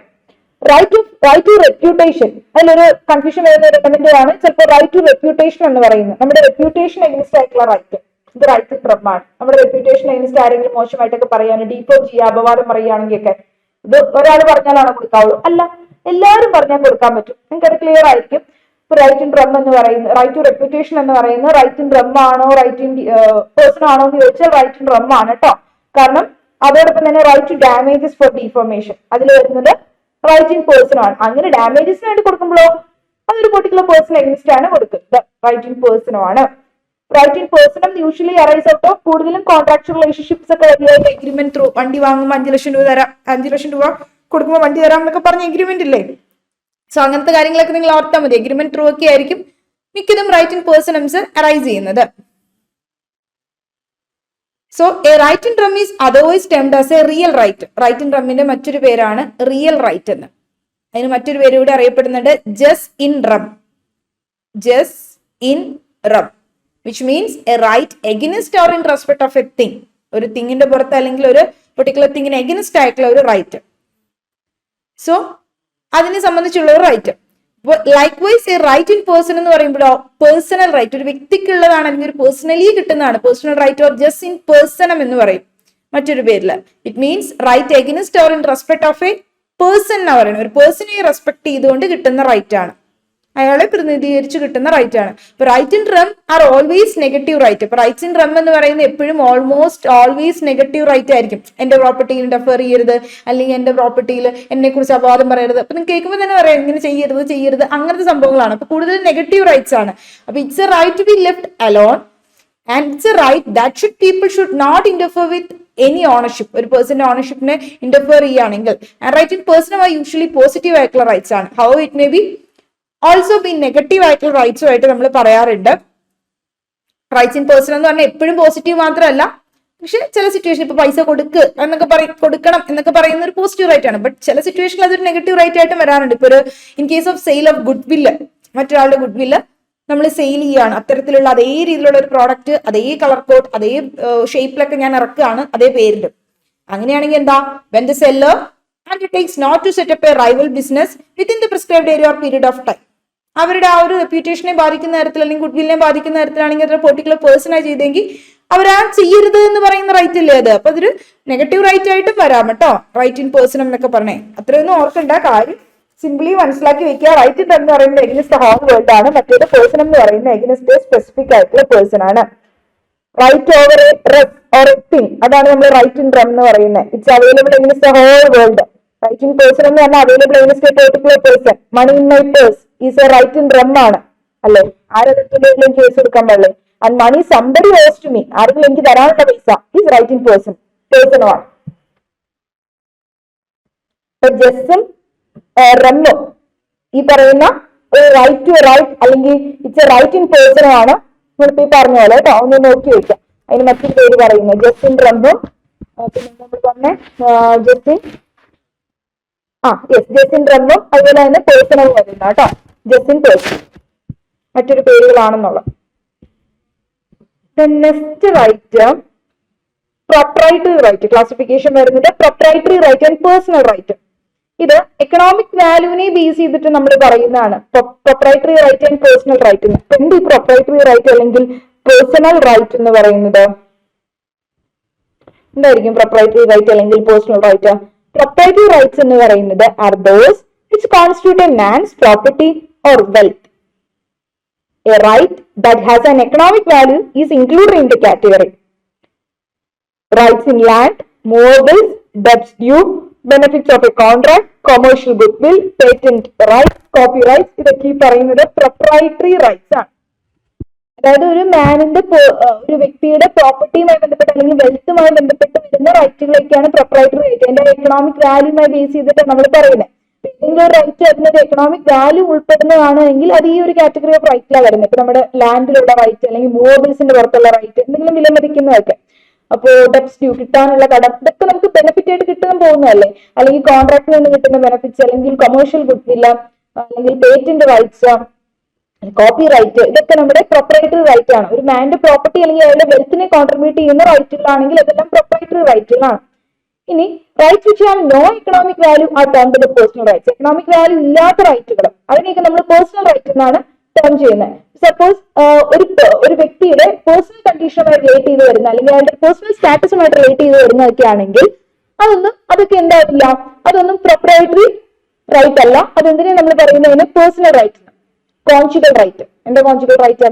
ഒരു പാർട്ട്ണർ, അതായത് ഒരു ഹസ്ബൻഡിന് അല്ലെങ്കിൽ ഒരു വൈഫിന് തിരിച്ച് അങ്ങോട്ടും ഇങ്ങോട്ടും അങ്ങോട്ടും ഇങ്ങോട്ടും എന്ത് ചെയ്യുന്നുണ്ട്, അവർക്ക് അവരുടെ ഒരു പാർട്ട്ണർ എന്നുള്ള രീതിയിലുള്ള അവരുടെ സെക്ഷൽ റൈറ്റ്സ്, അതാണ് അവരുടെ റൈറ്റ് കോൺജുഗൽ റൈറ്റ്സ്. നമ്മൾ കോൺജുഗൽ റൈറ്റ്സ് റെസ്റ്റിറ്റ്യൂട്ട് ചെയ്യാനൊക്കെ തന്നെ ഫാമിലി ലെവലിൽ പഠിച്ചിട്ടുണ്ട്. അപ്പൊ ആ കോൺജുഗൽ റൈറ്റ്സ്, അപ്പൊ അതെന്താ, അയാളുടെ പേഴ്സണൽ റൈറ്റ് ആണ്, അല്ലെങ്കിൽ അയാളുടെ വെൽത്തിനെ കാണിക്കുന്നു, അല്ലെങ്കിൽ അയാളുടെ എക്കണോമിക് വാല്യൂവിനെ ബേസ് ചെയ്തിട്ടാണോ? അല്ല, എക്കണോമിക് വാല്യൂവിനെ ബേസ് ചെയ്തിട്ടല്ല കേട്ടോ അത് വരുന്നത്. സോ കോൺജുഗൽ റൈറ്റ്സ്, പിന്നെ അതുപോലെ തന്നെ പാരന്റൽ റൈറ്റ്സ്, റെപ്യൂട്ടേഷനുള്ള റൈറ്റ്സ്, സിറ്റിസൺഷിപ്പ് റൈറ്റ്, പിന്നെ ഫ്രീഡം, പേഴ്സണൽ ലിബർട്ടി, ഇതൊക്കെ ഒരു വ്യക്തിയുടെ എക്കണോമിക് വാല്യൂവിനെ ബേസ് ചെയ്ത് വരുന്ന റൈറ്റുകളല്ല. സോ അതിനെ നമ്മൾ പേഴ്സണൽ റൈറ്റ്സ് എന്ന് പറയും. ഈ ഒരു ഡിസ്റ്റിങ്ഷൻ ശരിക്കും സാൽമണ്ട് ആണ് കൊണ്ടുവന്നത്.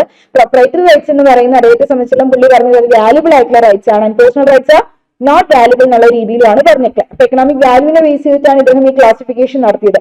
അപ്പൊ ആദ്യം പറഞ്ഞ പ്രൊപ്രൈറ്ററി റൈറ്റ് എന്ന് പറയുന്ന ആർ ബോത്ത് മണി ബേസ് ചെയ്തിട്ട് വരുന്നതാണ്. രണ്ടാമത് വരുന്നത് merely elements in his wellbeing, അതായത് അദ്ദേഹം ഒരു പേഴ്സന്റെ വെൽബീങ്ങിന് അവന് ആവശ്യമായിട്ടുള്ള റൈറ്റുകൾ, അത് മാത്രമേ ഉള്ളൂ. മറ്റേത് മണി എമൗണ്ട് ബോത്ത് ആയിട്ട് വരുന്ന റൈറ്റുകളാണ്. ഇപ്പൊ പ്രൊപ്രൈറ്ററി റൈറ്റ്സിന് എക്കണോമിക് വാല്യൂ ഉണ്ട്, അതുപോലെ തന്നെ ജുറിഡിക്കൽ ആയിട്ടുള്ള സിഗ്നിഫിക്കൻസ് ഉണ്ട്. പേഴ്സണൽ റൈറ്റ്സിലേക്ക് വരുമ്പോഴോ അതിനൊരു ലീഗൽ കോൺസെപ്റ്റിലുള്ള ജുറിഡിക്കൽ സിഗ്നിഫിക്കൻസ് മാത്രമേ ഉള്ളൂ. അടുത്തത് ക്ലാസിഫിക്കേഷൻ വരുന്നത് rights in re propria and rights in re aliena. Rights in re propria and rights in re aliena എന്ന് പറയുന്നത് സ്ട്രെസിംഗ് ഓൺ ഒബ്ജക്ട് കൺസേൺഡ് ഒബ്ജക്റ്റിനെ, ഒബ്ജക്ട് എന്താണോ ആ ഒരു ഒബ്ജക്ട് അവിടെ ഉള്ളത് അതിനെ കൺസേൺ ചെയ്ത് വരുന്ന റൈറ്റ് ആണ്. ജൂറിസ്പ്രുഡൻസിൽ ലീഗൽ റൈറ്റിനെ നമ്മൾ റൈറ്റ് ഇൻ റീ എലിനിയ എന്നും റൈറ്റ് ഇൻ റീ പ്രോപ്രിയ എന്നും പറയുന്നത് ക്ലാസിഫൈ ചെയ്യുന്നുണ്ട്. റൈറ്റ് ഇൻ റീ എലിനിയ എന്ന് പറയുന്ന right available to a person over another man's land, അതായത് എനിക്ക് മറ്റൊരുത്തന്റെ ലാൻഡിൽ അയാൾ വഴിയായിട്ട് കിട്ടുന്ന ആ ഒരു റൈറ്റിനെയാണ് റൈറ്റ് ഇൻ റീ എലിനിയ എന്ന് പറയുന്നത്. പിന്നെ നമുക്ക് വരാൻ പറ്റുന്ന ഈസ്മെന്റ് റൈറ്റ്, എനിക്ക് അപ്പുറത്തെ വീട്ടില് ഒരു വഴി കൂടി നടക്കാനുള്ള, മറ്റൊരാളുടെ ഭൂമിയിലൂടെ നടക്കാനായിട്ടുള്ള ഒരു റൈറ്റ് ഉണ്ട് എന്ന് പറയുന്നത് ഈസ്മെന്റ് റൈറ്റ്. നമുക്ക് വഴി നടക്കാനുള്ള അവകാശമില്ലേ, ഈസ്മെന്റ് റൈറ്റ്. ആ ഈസ്മെന്റ് റൈറ്റ് എന്ന് പറയുന്നത് എന്താണ്, എനിക്ക് അങ്ങനെ ഒരു ഈസ്മെന്റ് റൈറ്റ് ഉണ്ടെന്ന് പറയുമ്പോൾ അത് മറ്റൊരാളുടെ അനദർ ലാൻഡ്, എന്റെ അല്ല, അനദർ മാന്റെ ലാൻഡിലൂടെ എനിക്ക് കിട്ടുന്ന ഒരു റൈറ്റ് ആണ് എങ്കിൽ അതിനെ നമുക്ക് എന്ന് പറയാം റൈറ്റ് ഇൻ റീ എലിനിയ എന്നാണ് പറയുന്നത്. അപ്പൊ അതിന് ഈസ്മെന്റ് റൈറ്റ് ഒരു എക്സാമ്പിൾ ആണ് കേട്ടോ. ഇപ്പൊ mister A makes a lease of his property to B. A എന്ത് ചെയ്തു, ലീസിന് കൊടുത്തു അയാളുടെ പ്രോപ്പർട്ടി ബിക്ക്. And B's right is right in re aliena. ഞാൻ എന്റെ വീട് വാടകയ്ക്ക് കൊടുത്തു എന്ന് വിചാരിക്കാം. ഒരു വ്യക്തിക്ക്, ബി എന്ന് പറയുന്ന വ്യക്തിക്ക്, അയാൾക്ക് ഈ പ്രോപ്പർട്ടിയിലുള്ള റൈറ്റ് എന്താ, റൈറ്റ് ഇൻ റീ എലിനിയ ആണ്. റീ എലിനിയ എന്തുകൊണ്ട് എന്താ, കാരണം പുള്ളിക്ക് ഞാൻ വലിയ പ്രോപ്പർട്ടിയിൽ വൈകിട്ട് ആക്ച്വൽ ഓണം ഞാൻ തന്നെയാണ്, പക്ഷെ അവിടെ താമസിക്കാനുള്ള റൈറ്റ് മാത്രമേ ഉള്ളൂ. അപ്പൊ അത് റൈറ്റ് ഇൻ റീ എലിനിയ ആണ്. അതുപോലെ തന്നെ mister A obtains a loan from a bank by depositing the title deeds with the bank. ആധാരമൊക്കെ കൊണ്ടുവച്ച് ലോൺ കിട്ടിയെന്ന് വിചാരിക്കാം. ബാങ്കിന്റെ റൈറ്റ് എന്താ, bank's right is right in re aliena. ബാങ്കിന് എന്തിനുള്ള റൈറ്റ് ഈ പറഞ്ഞേ, ആ ഡോക്യുമെന്റിൽ പുറത്തുള്ള റൈറ്റ്. അതായത് ബാങ്കിന് ആ ഇയാൾ കൊണ്ടുവച്ച അല്ലെങ്കിൽ ഞാൻ കൊണ്ടുവയ്ക്കുന്ന ഡോക്യുമെന്റിന് പുറത്തുള്ള റൈറ്റ് എന്ന് പറയുന്ന റൈറ്റ് ഇൻ റീ എലിനിയ ആണ്. അതായത് ഞാൻ വഴി കിട്ടുന്നതാണ്, ഞാൻ പൈസ തന്നില്ലെങ്കിലാണല്ലോ ആധാരം അല്ലെങ്കിൽ അത് എടുക്കാനായിട്ട് പറ്റുള്ളൂ. അപ്പൊ അത് ത്രൂ ഞാൻ വഴി കിട്ടുന്നതാണ് അതേ പേഴ്സന്റെ പ്രോപ്പർട്ടിയിൽ. അപ്പൊ എന്റെ ആധാരം അല്ലെങ്കിൽ എന്റെ ഡോക്യുമെന്റിന് പുറത്തുള്ള റൈറ്റ് ബാങ്കിന് വന്നത് ത്രൂ ഞാൻ വഴിയാണ്, മറ്റൊരാൾ വഴി കിട്ടുന്നതാണ്. റൈറ്റ് ഇൻ റീ എലിനിയ ആണ്. സെർവിറ്റ്യൂഡ് ഒക്കെ അതിന് എക്സാമ്പിൾ ആണ്. നമ്മള് ഈസ്മെന്റ് ആക്ടിന് ഉണ്ടല്ലോ സെർവിറ്റ്യൂഡ് കാര്യങ്ങളൊക്കെ പഠിക്കുന്നുണ്ട്. റോമൻ ലോയില് ഈസ്മെന്റ് എന്ന് പറയുന്നത് സെർവിറ്റ്യൂഡ് എന്നുള്ള രീതിയിലാണ് നമ്മൾ അറിയപ്പെടുന്നത്. A is the owner of the land and Mr. B has a right of way over that land. And B's right is called the right in re alienea എന്ന് പറയും. സെർവിറ്റ്യൂഡ് എന്ന് പറഞ്ഞാൽ അതേ കോൺസെപ്റ്റ് ആണെന്ന് പറയാനാണ് പറഞ്ഞത്. പിന്നെ റൈറ്റ് ഇൻ റീ പ്രൊപ്രിയ, ഇത്രയും നേരം പറഞ്ഞ റൈറ്റ് ഇൻ റീ ഏലിയന ആണ്. മറ്റൊരാളുടെ ലാൻഡില് അതായത് അയാൾ വഴിയായിട്ട് കിട്ടുന്ന അനദർ മാൻ്റെ ലാൻഡിൽ നമുക്ക് അയാൾ വഴിയായിട്ട് കിട്ടുന്ന ആ ഒരു റൈറ്റ്, അതിനാണ് റൈറ്റ് ഇൻ റീ ഏലിയന എന്ന് പറഞ്ഞത്. In right in re propria എന്താ? റീ പ്രൊപ്രിയ എന്ന് പറഞ്ഞാൽ means an exclusive right available to a person over a property. അതായത് ഒരു പ്രോപ്പർട്ടിയുടെ പുറത്ത് ഒരു പേഴ്സണ് എക്സ്ക്ലൂസീവ്ലി കിട്ടുന്ന ഒരു റൈറ്റിനെയാണ് റൈറ്റ് ഇൻ റീ പ്രൊപ്രിയ എന്ന് പറയുന്നത്. അതായത് മിസ്റ്റർ എ എന്ന് പറയുന്ന is an owner of rubber എസ്റ്റേറ്റിന്റെ ഓണർ ആണ്. അയാൾക്ക് ആ പ്രോപ്പർട്ടി, അയാൾക്ക് അതിന്റെ ഓണർഷിപ്പ് ഉണ്ട്, പുള്ളിയാണ് അതിന്റെ ഓണർ. ഇത് പറയുമ്പോൾ എന്താ, പുള്ളിക്ക് വേറെ ആൾ വഴിയൊന്നും കിട്ടിയതല്ല, എക്സാക്ട്ലി പുള്ളിയുടെ പ്രോപ്പർട്ടി, അതുവഴി പുള്ളിക്ക് ആ പ്രോപ്പർട്ടി കിട്ടിയിട്ടുള്ള റൈറ്റ്, അത് റൈറ്റ് ഇൻ റീ പ്രൊപ്രിയ ആണ്. ത്രൂ അനദർ വഴി കിട്ടുന്നതാണ് റീ എലിന എന്ന് പറയുന്നത്.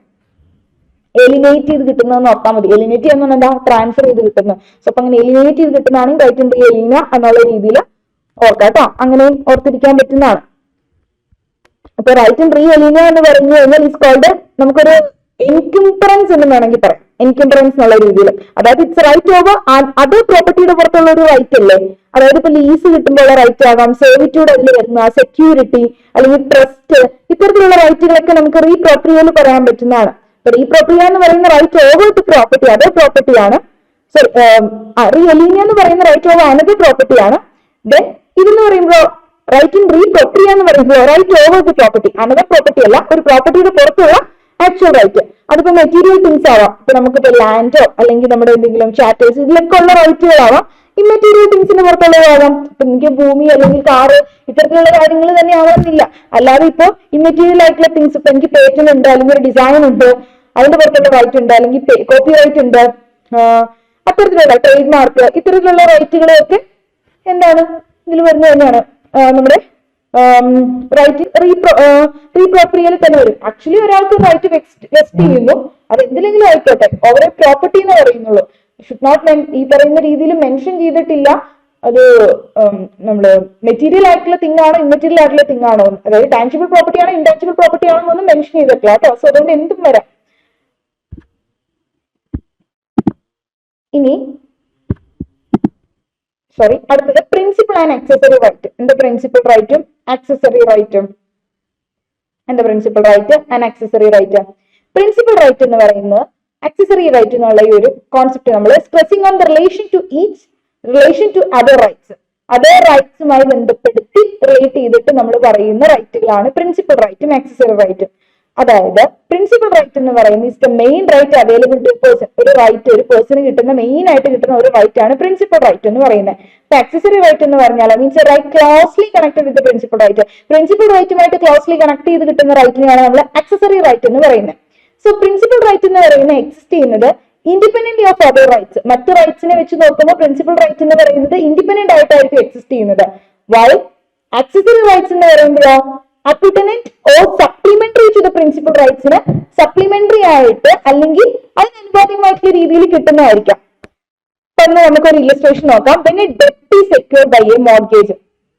മോർഗേജ് വഴിയായിട്ട് നമ്മൾ ഒരു ഡെപ്റ്റ് സെക്യൂർ ചെയ്തിരിക്കുകയാന്ന് വിചാരിക്കാം.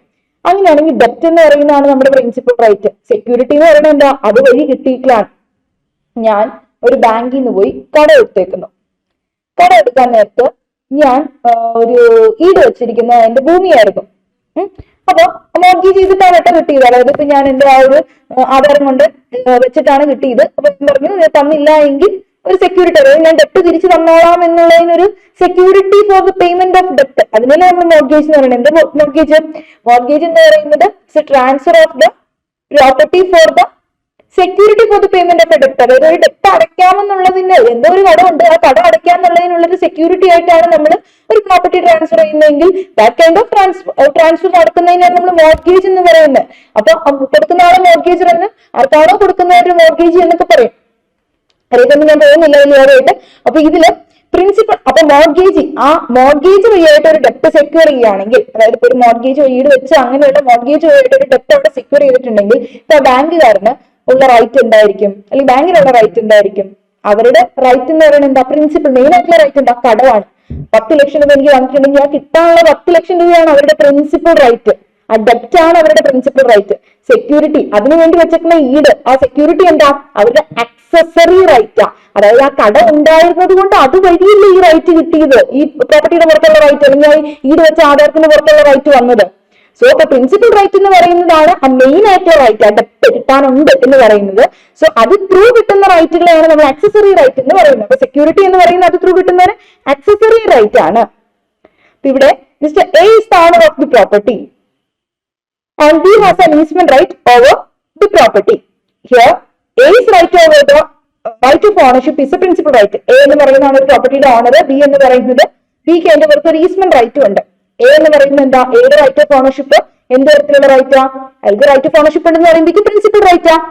ആൻഡ് സെർവിറ്റ്യൂഡ് എന്ന് പറയുന്നത്, സെർവിറ്റ്യൂഡ് അല്ലെങ്കിൽ നമ്മൾ മറ്റു വേർഡ് ഈസ്മെന്റ് എന്ന് പറയുന്നത് കേട്ടോ. അപ്പൊ വേർഡായിട്ടാണ് സെർവിറ്റ്യൂഡ് എന്ന് പറയുന്നത്. അപ്പൊ സെർവിറ്റ്യൂഡ് അല്ലെങ്കിൽ ഈസ്മെന്റ് എന്ന് പറയുന്നത് accessory to the ownership of the land, ആ ലാൻഡിന്റെ ഓണർഷിപ്പുമായി ബന്ധപ്പെട്ട് ആക്സസറി ആയിട്ട് കിട്ടുന്ന റൈറ്റ് ആണ് ഈ സെർവിറ്റ്യൂഡ് അല്ലെങ്കിൽ ഈസ്മെന്റ് റൈറ്റ് എന്ന് പറയുന്നത്. അതായത് ഇപ്പൊ ഒരു പ്രോപ്പർട്ടി നമ്മളിപ്പോ എന്തെങ്കിലും റെന്റിന് കൊടുത്തു മറ്റൊരാൾക്കെന്ന് വിചാരിക്കാം. Properties rent to another as the owner of the property എന്നുള്ള രീതിയിൽ കൊടുത്തു. അപ്പൊ ഓണറിന് കിട്ടുന്ന റൈറ്റ് പ്രിൻസിപ്പൽ റൈറ്റ് ആയിരിക്കും. അപ്പൊ ആ ഒരു സോൾ ഓണർഷിപ്പ് റൈറ്റ്, അതാണല്ലോ പ്രിൻസിപ്പൽ റൈറ്റ്. ഇനി ആ പ്രിൻസിപ്പൽ റൈറ്റിൽ വെക്കുന്ന റിസ്ട്രിക്ഷൻ, അതിനെയാണ് നമ്മൾ ആക്സസറി റൈറ്റ് എന്നുള്ള രീതിയിൽ പറയുന്നത്. Right may be affected either adversely or beneficial by the existence of the other rights ആണ്. അതായത് ഗ്രേറ്റസ്റ്റ് റൈറ്റ് ഏതാണോ അത് പ്രിൻസിപ്പൽ റൈറ്റ് ആയിരിക്കും. അതിന് അപ്പോർട്ടനന്റ് ആയിട്ട് വരുന്ന റൈറ്റിനെയാണ് നമ്മൾ ആക്സസറി റൈറ്റ് എന്ന് പറയുന്നത്. റെന്റ് അല്ലെങ്കിൽ അതിന്റെ ടേംസ് ഓഫ് ലീസ് എന്നൊക്കെ പറയുമ്പോൾ ആക്സസറി റൈറ്റ് ആണ് കേട്ടോ. ലാൻഡ് ലോഡിന്റെ ഒരു ഓണർഷിപ്പ് ഓഫ് ദി പ്രോപ്പർട്ടിയുടെ പുറത്തുള്ള ആക്സസറി റൈറ്റ് ആണ് റെന്റും മറ്റു ടേംസ് ഓഫ് ലീസ് ഒക്കെ വരുന്നത്. ഇനി അടുത്ത റൈറ്റ് ആണ് legal right and equitable right. എന്താ ലീഗൽ റൈറ്റും ഇക്വിറ്റബിൾ റൈറ്റും? So the distinction between the legal right and equitable right, legal right, equitable right എന്നുള്ള ഒരു distinction that originates from the distinction between law and equity. ലോയും ഇക്വിറ്റിയും തമ്മിലുള്ള ഡിസ്റ്റിങ്ഷനിൽ നിന്നാണ് legal right equitable right എന്നുള്ള ഒരു distinction വന്നിട്ടുള്ളത്. ഇംഗ്ലണ്ടില് there were formerly two systems of law administered respectively in the court of common law courts ഉണ്ടായിരുന്നു, അതുപോലെ തന്നെ chancery കോർട്ടും ഉണ്ടായിരുന്നു.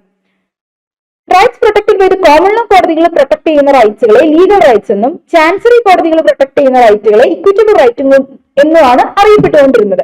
അപ്പൊ ഈ ഇക്വിറ്റി റൈറ്റ് എന്ന് പറയുന്നത് കോൺസ്റ്റിറ്റ്യൂട്ട് ചെയ്യുന്നത് ഫോർ ദ പർപ്പസ് ഓഫ് അവിടെ ഇക്വിറ്റി പ്രിൻസിപ്പിൾസിനെ ബേസ് ചെയ്യാൻ, എഴുതപ്പെട്ടുള്ള പ്രിൻസിപ്പിൾ ഒന്നും അല്ല, ജസ്റ്റിസ് അല്ലെങ്കിൽ ഇക്വിറ്റി, ഗുഡ് കോൺഷ്യസ്നസ്, അവബോധം, അതിനെയൊക്കെ ബേസ് ചെയ്ത് വരുന്നതാണ് ഇക്വിറ്റി കോഡ്സ് എന്ന് പറയുന്നത്. അതിനെ ബേസ് ചെയ്ത് വരുന്നതാണ്. അതായത് ഇപ്പൊ ഒരു ടൈം ബാർഡ് ആയിട്ടുള്ള ഒരു ഡെപ്റ്റ്, കാലാവധി കഴിഞ്ഞ് പോയ കടമാണെങ്കിലും ക്രെഡിറ്ററിന്റെ റെമഡി എന്താണ്? അവിടെ നഷ്ടപ്പെടും. അതായത് ക്രെഡിറ്ററിന് അവിടെ നഷ്ടം സംഭവിക്കുകയല്ലേ ചെയ്യുന്നത്. He can file a suit before the equity court. അതായത് ഇവർ ഇക്വിറ്റി കോടതി പ്രകാരം പറയുന്നത് ഒരാൾക്കൊരു നഷ്ടം സംഭവിക്കുന്നുണ്ടെങ്കിൽ ഒരു ധാർമ്മികത അല്ലെങ്കിൽ ഒരു ഇക്വിറ്റി, ഗുഡ് കോൺഷ്യസ്നസ് ഒക്കെ പ്രകാരം അയാൾക്ക് എന്ത് ചെയ്യാം? കാലാവധി കഴിഞ്ഞു പോയെങ്കിലും അയാൾക്ക് സ്യൂട്ട് ഫയൽ ചെയ്യാം ഇക്വിറ്റി കോടതിയിൽ നിന്നാണ് പറയുന്നത്. And court will consider his case, consider ചെയ്യും എന്നുള്ള രീതിയിൽ. അൺഫോർച്ചുനേറ്റ്ലി ഇംഗ്ലണ്ടിലെ ഇക്വിറ്റി കോർട്സ് എന്ന് പറയുന്നത് നമ്മൾ അബോളിഷ് ചെയ്തിട്ടുണ്ട്. ഏത് പ്രകാരം? എനാക്ട്മെന്റ് ഓഫ് ജുഡിക്കേച്ചർ ആക്ട് 1873 ആൻഡ് 1875 പ്രകാരമൊക്കെ ഈ സംഭവം എടുത്തു കളഞ്ഞു. അത് പ്രകാരമാണ് നമ്മൾ ഇക്വിറ്റബിൾ റൈറ്റ്സ് എന്ന് പറയുന്നത്. ഇക്വിറ്റി കോർട്സ് ത്രൂ എൻഫോഴ്സ് ചെയ്ത് കിട്ടുന്ന റൈറ്റ്സുകളായിരുന്നു ഇക്വിറ്റബിൾ റൈറ്റ്സ് എന്ന് പറഞ്ഞിട്ട്. ഈ പറഞ്ഞ കടത്തിന്റെ കാര്യം ഓർത്താൽ മതി. ആക്ച്വലി നമുക്ക് പറ്റില്ല, എൻഫോഴ്സിബിലിറ്റി ഇല്ല, എന്നാൽ പോലെ ഇക്വിറ്റി കോടതികൾ വഴിയായിട്ട് പറ്റുമായിരുന്നു. ആ സാധനം ഇപ്പൊ ഇല്ല, അത് കളഞ്ഞു കേട്ടോ. ഇക്വിറ്റി കോടതികൾ ഇല്ല ഇന്ത്യയില്. നമ്മൾ ഇന്ത്യയിലെ കാര്യമാണ് പറഞ്ഞത്. ഇന്ത്യയിലേക്ക് വരുമ്പോ however there had never been such a division of law and equity എന്നുള്ള രീതിയിൽ, അല്ലെങ്കിൽ ലീഗൽ ആൻഡ് ഇക്വിറ്റബിൾ റൈറ്റ്സ് എന്ന് പറഞ്ഞുകൊണ്ട് ഒരു ഡിവിഷൻ നമുക്ക് ഇന്ത്യയിൽ ഇല്ല. അപ്പൊ ഇക്വിറ്റബിൾ റൈറ്റ്സ് എന്ന് പറയുന്നത് ഇംഗ്ലീഷ് ലീഗൽ സിസ്റ്റത്തിന്റെ ഒരു ക്രിയേഷൻ ആണ്. ആക്ച്വലി ഇന്ത്യയിൽ സർട്ടൻ റൂൾസ് ഓഫ് ഇക്വിറ്റി നമ്മൾ ഫോളോ ചെയ്യുന്നുണ്ട്. അതായത് ഇപ്പോ ഒരു പാർട്ട് ഓഫ് സം സ്റ്റാറ്റ്യൂട്ടിന്റെ ഭാഗമായിട്ട് നമ്മൾ ഇക്വിറ്റി പ്രിൻസിപ്പിൾസ് നമ്മൾ ഫോളോ ചെയ്യുന്നുണ്ട്. അല്ലെങ്കിൽ നമ്മളൊരു കോൺഷ്യസ്നസ്, അവബോധത്തിന്റെ ഒക്കെ ഭാഗമായിട്ട് നമ്മുടെ നാച്ചുറൽ ജസ്റ്റിസ് പ്രിൻസിപ്പിൾസ് ഒക്കെ ഇല്ലേ, അഡ്മിനിസ്ട്രേറ്റീവ് ലോ എടുക്കുമ്പോൾ നമുക്ക് എടുക്കാം. ഓഡിയൽറ്ററും പാർട്ടും അത്തരത്തിലുള്ള കുറച്ച് പ്രിൻസിപ്പിൾസ് ഒക്കെ നമ്മൾ ഫോളോ ചെയ്യുന്നുണ്ട്. നോട്ട് റിട്ടൺ എനിവർ, ബട്ട് നമ്മൾ ഫോളോ ചെയ്യുന്നത് തന്നെയാണ്. നമ്മുടെ ട്രൈബ്യൂണലുകളൊക്കെ ഫംഗ്ഷൻ ചെയ്യുമ്പോൾ ഈ നാഷണൽ ജസ്റ്റിസ് പ്രിൻസിപ്പിൾസിന്റെ ബേസിസിലായിരുന്നു പറയുന്നുണ്ട്. അപ്പോൾ Privy Council held that the Indian law does not recognise the legal and equitable എസ്റ്റേറ്റുകൾ അല്ലെങ്കിൽ അത്തരത്തിലുള്ള റൈറ്റുകൾ റെക്കഗ്നൈസ് ചെയ്തിട്ടില്ലാന്ന് പറഞ്ഞിട്ടുണ്ട്. And therefore there can be only one owner and where the property is vested in a trustee, the owner. So legal right, equitable right എന്ന് പറയുമ്പോൾ legal rights എന്ന് പറഞ്ഞാൽ ഓർക്കേണ്ട ഇത്രേ ഉള്ളൂ.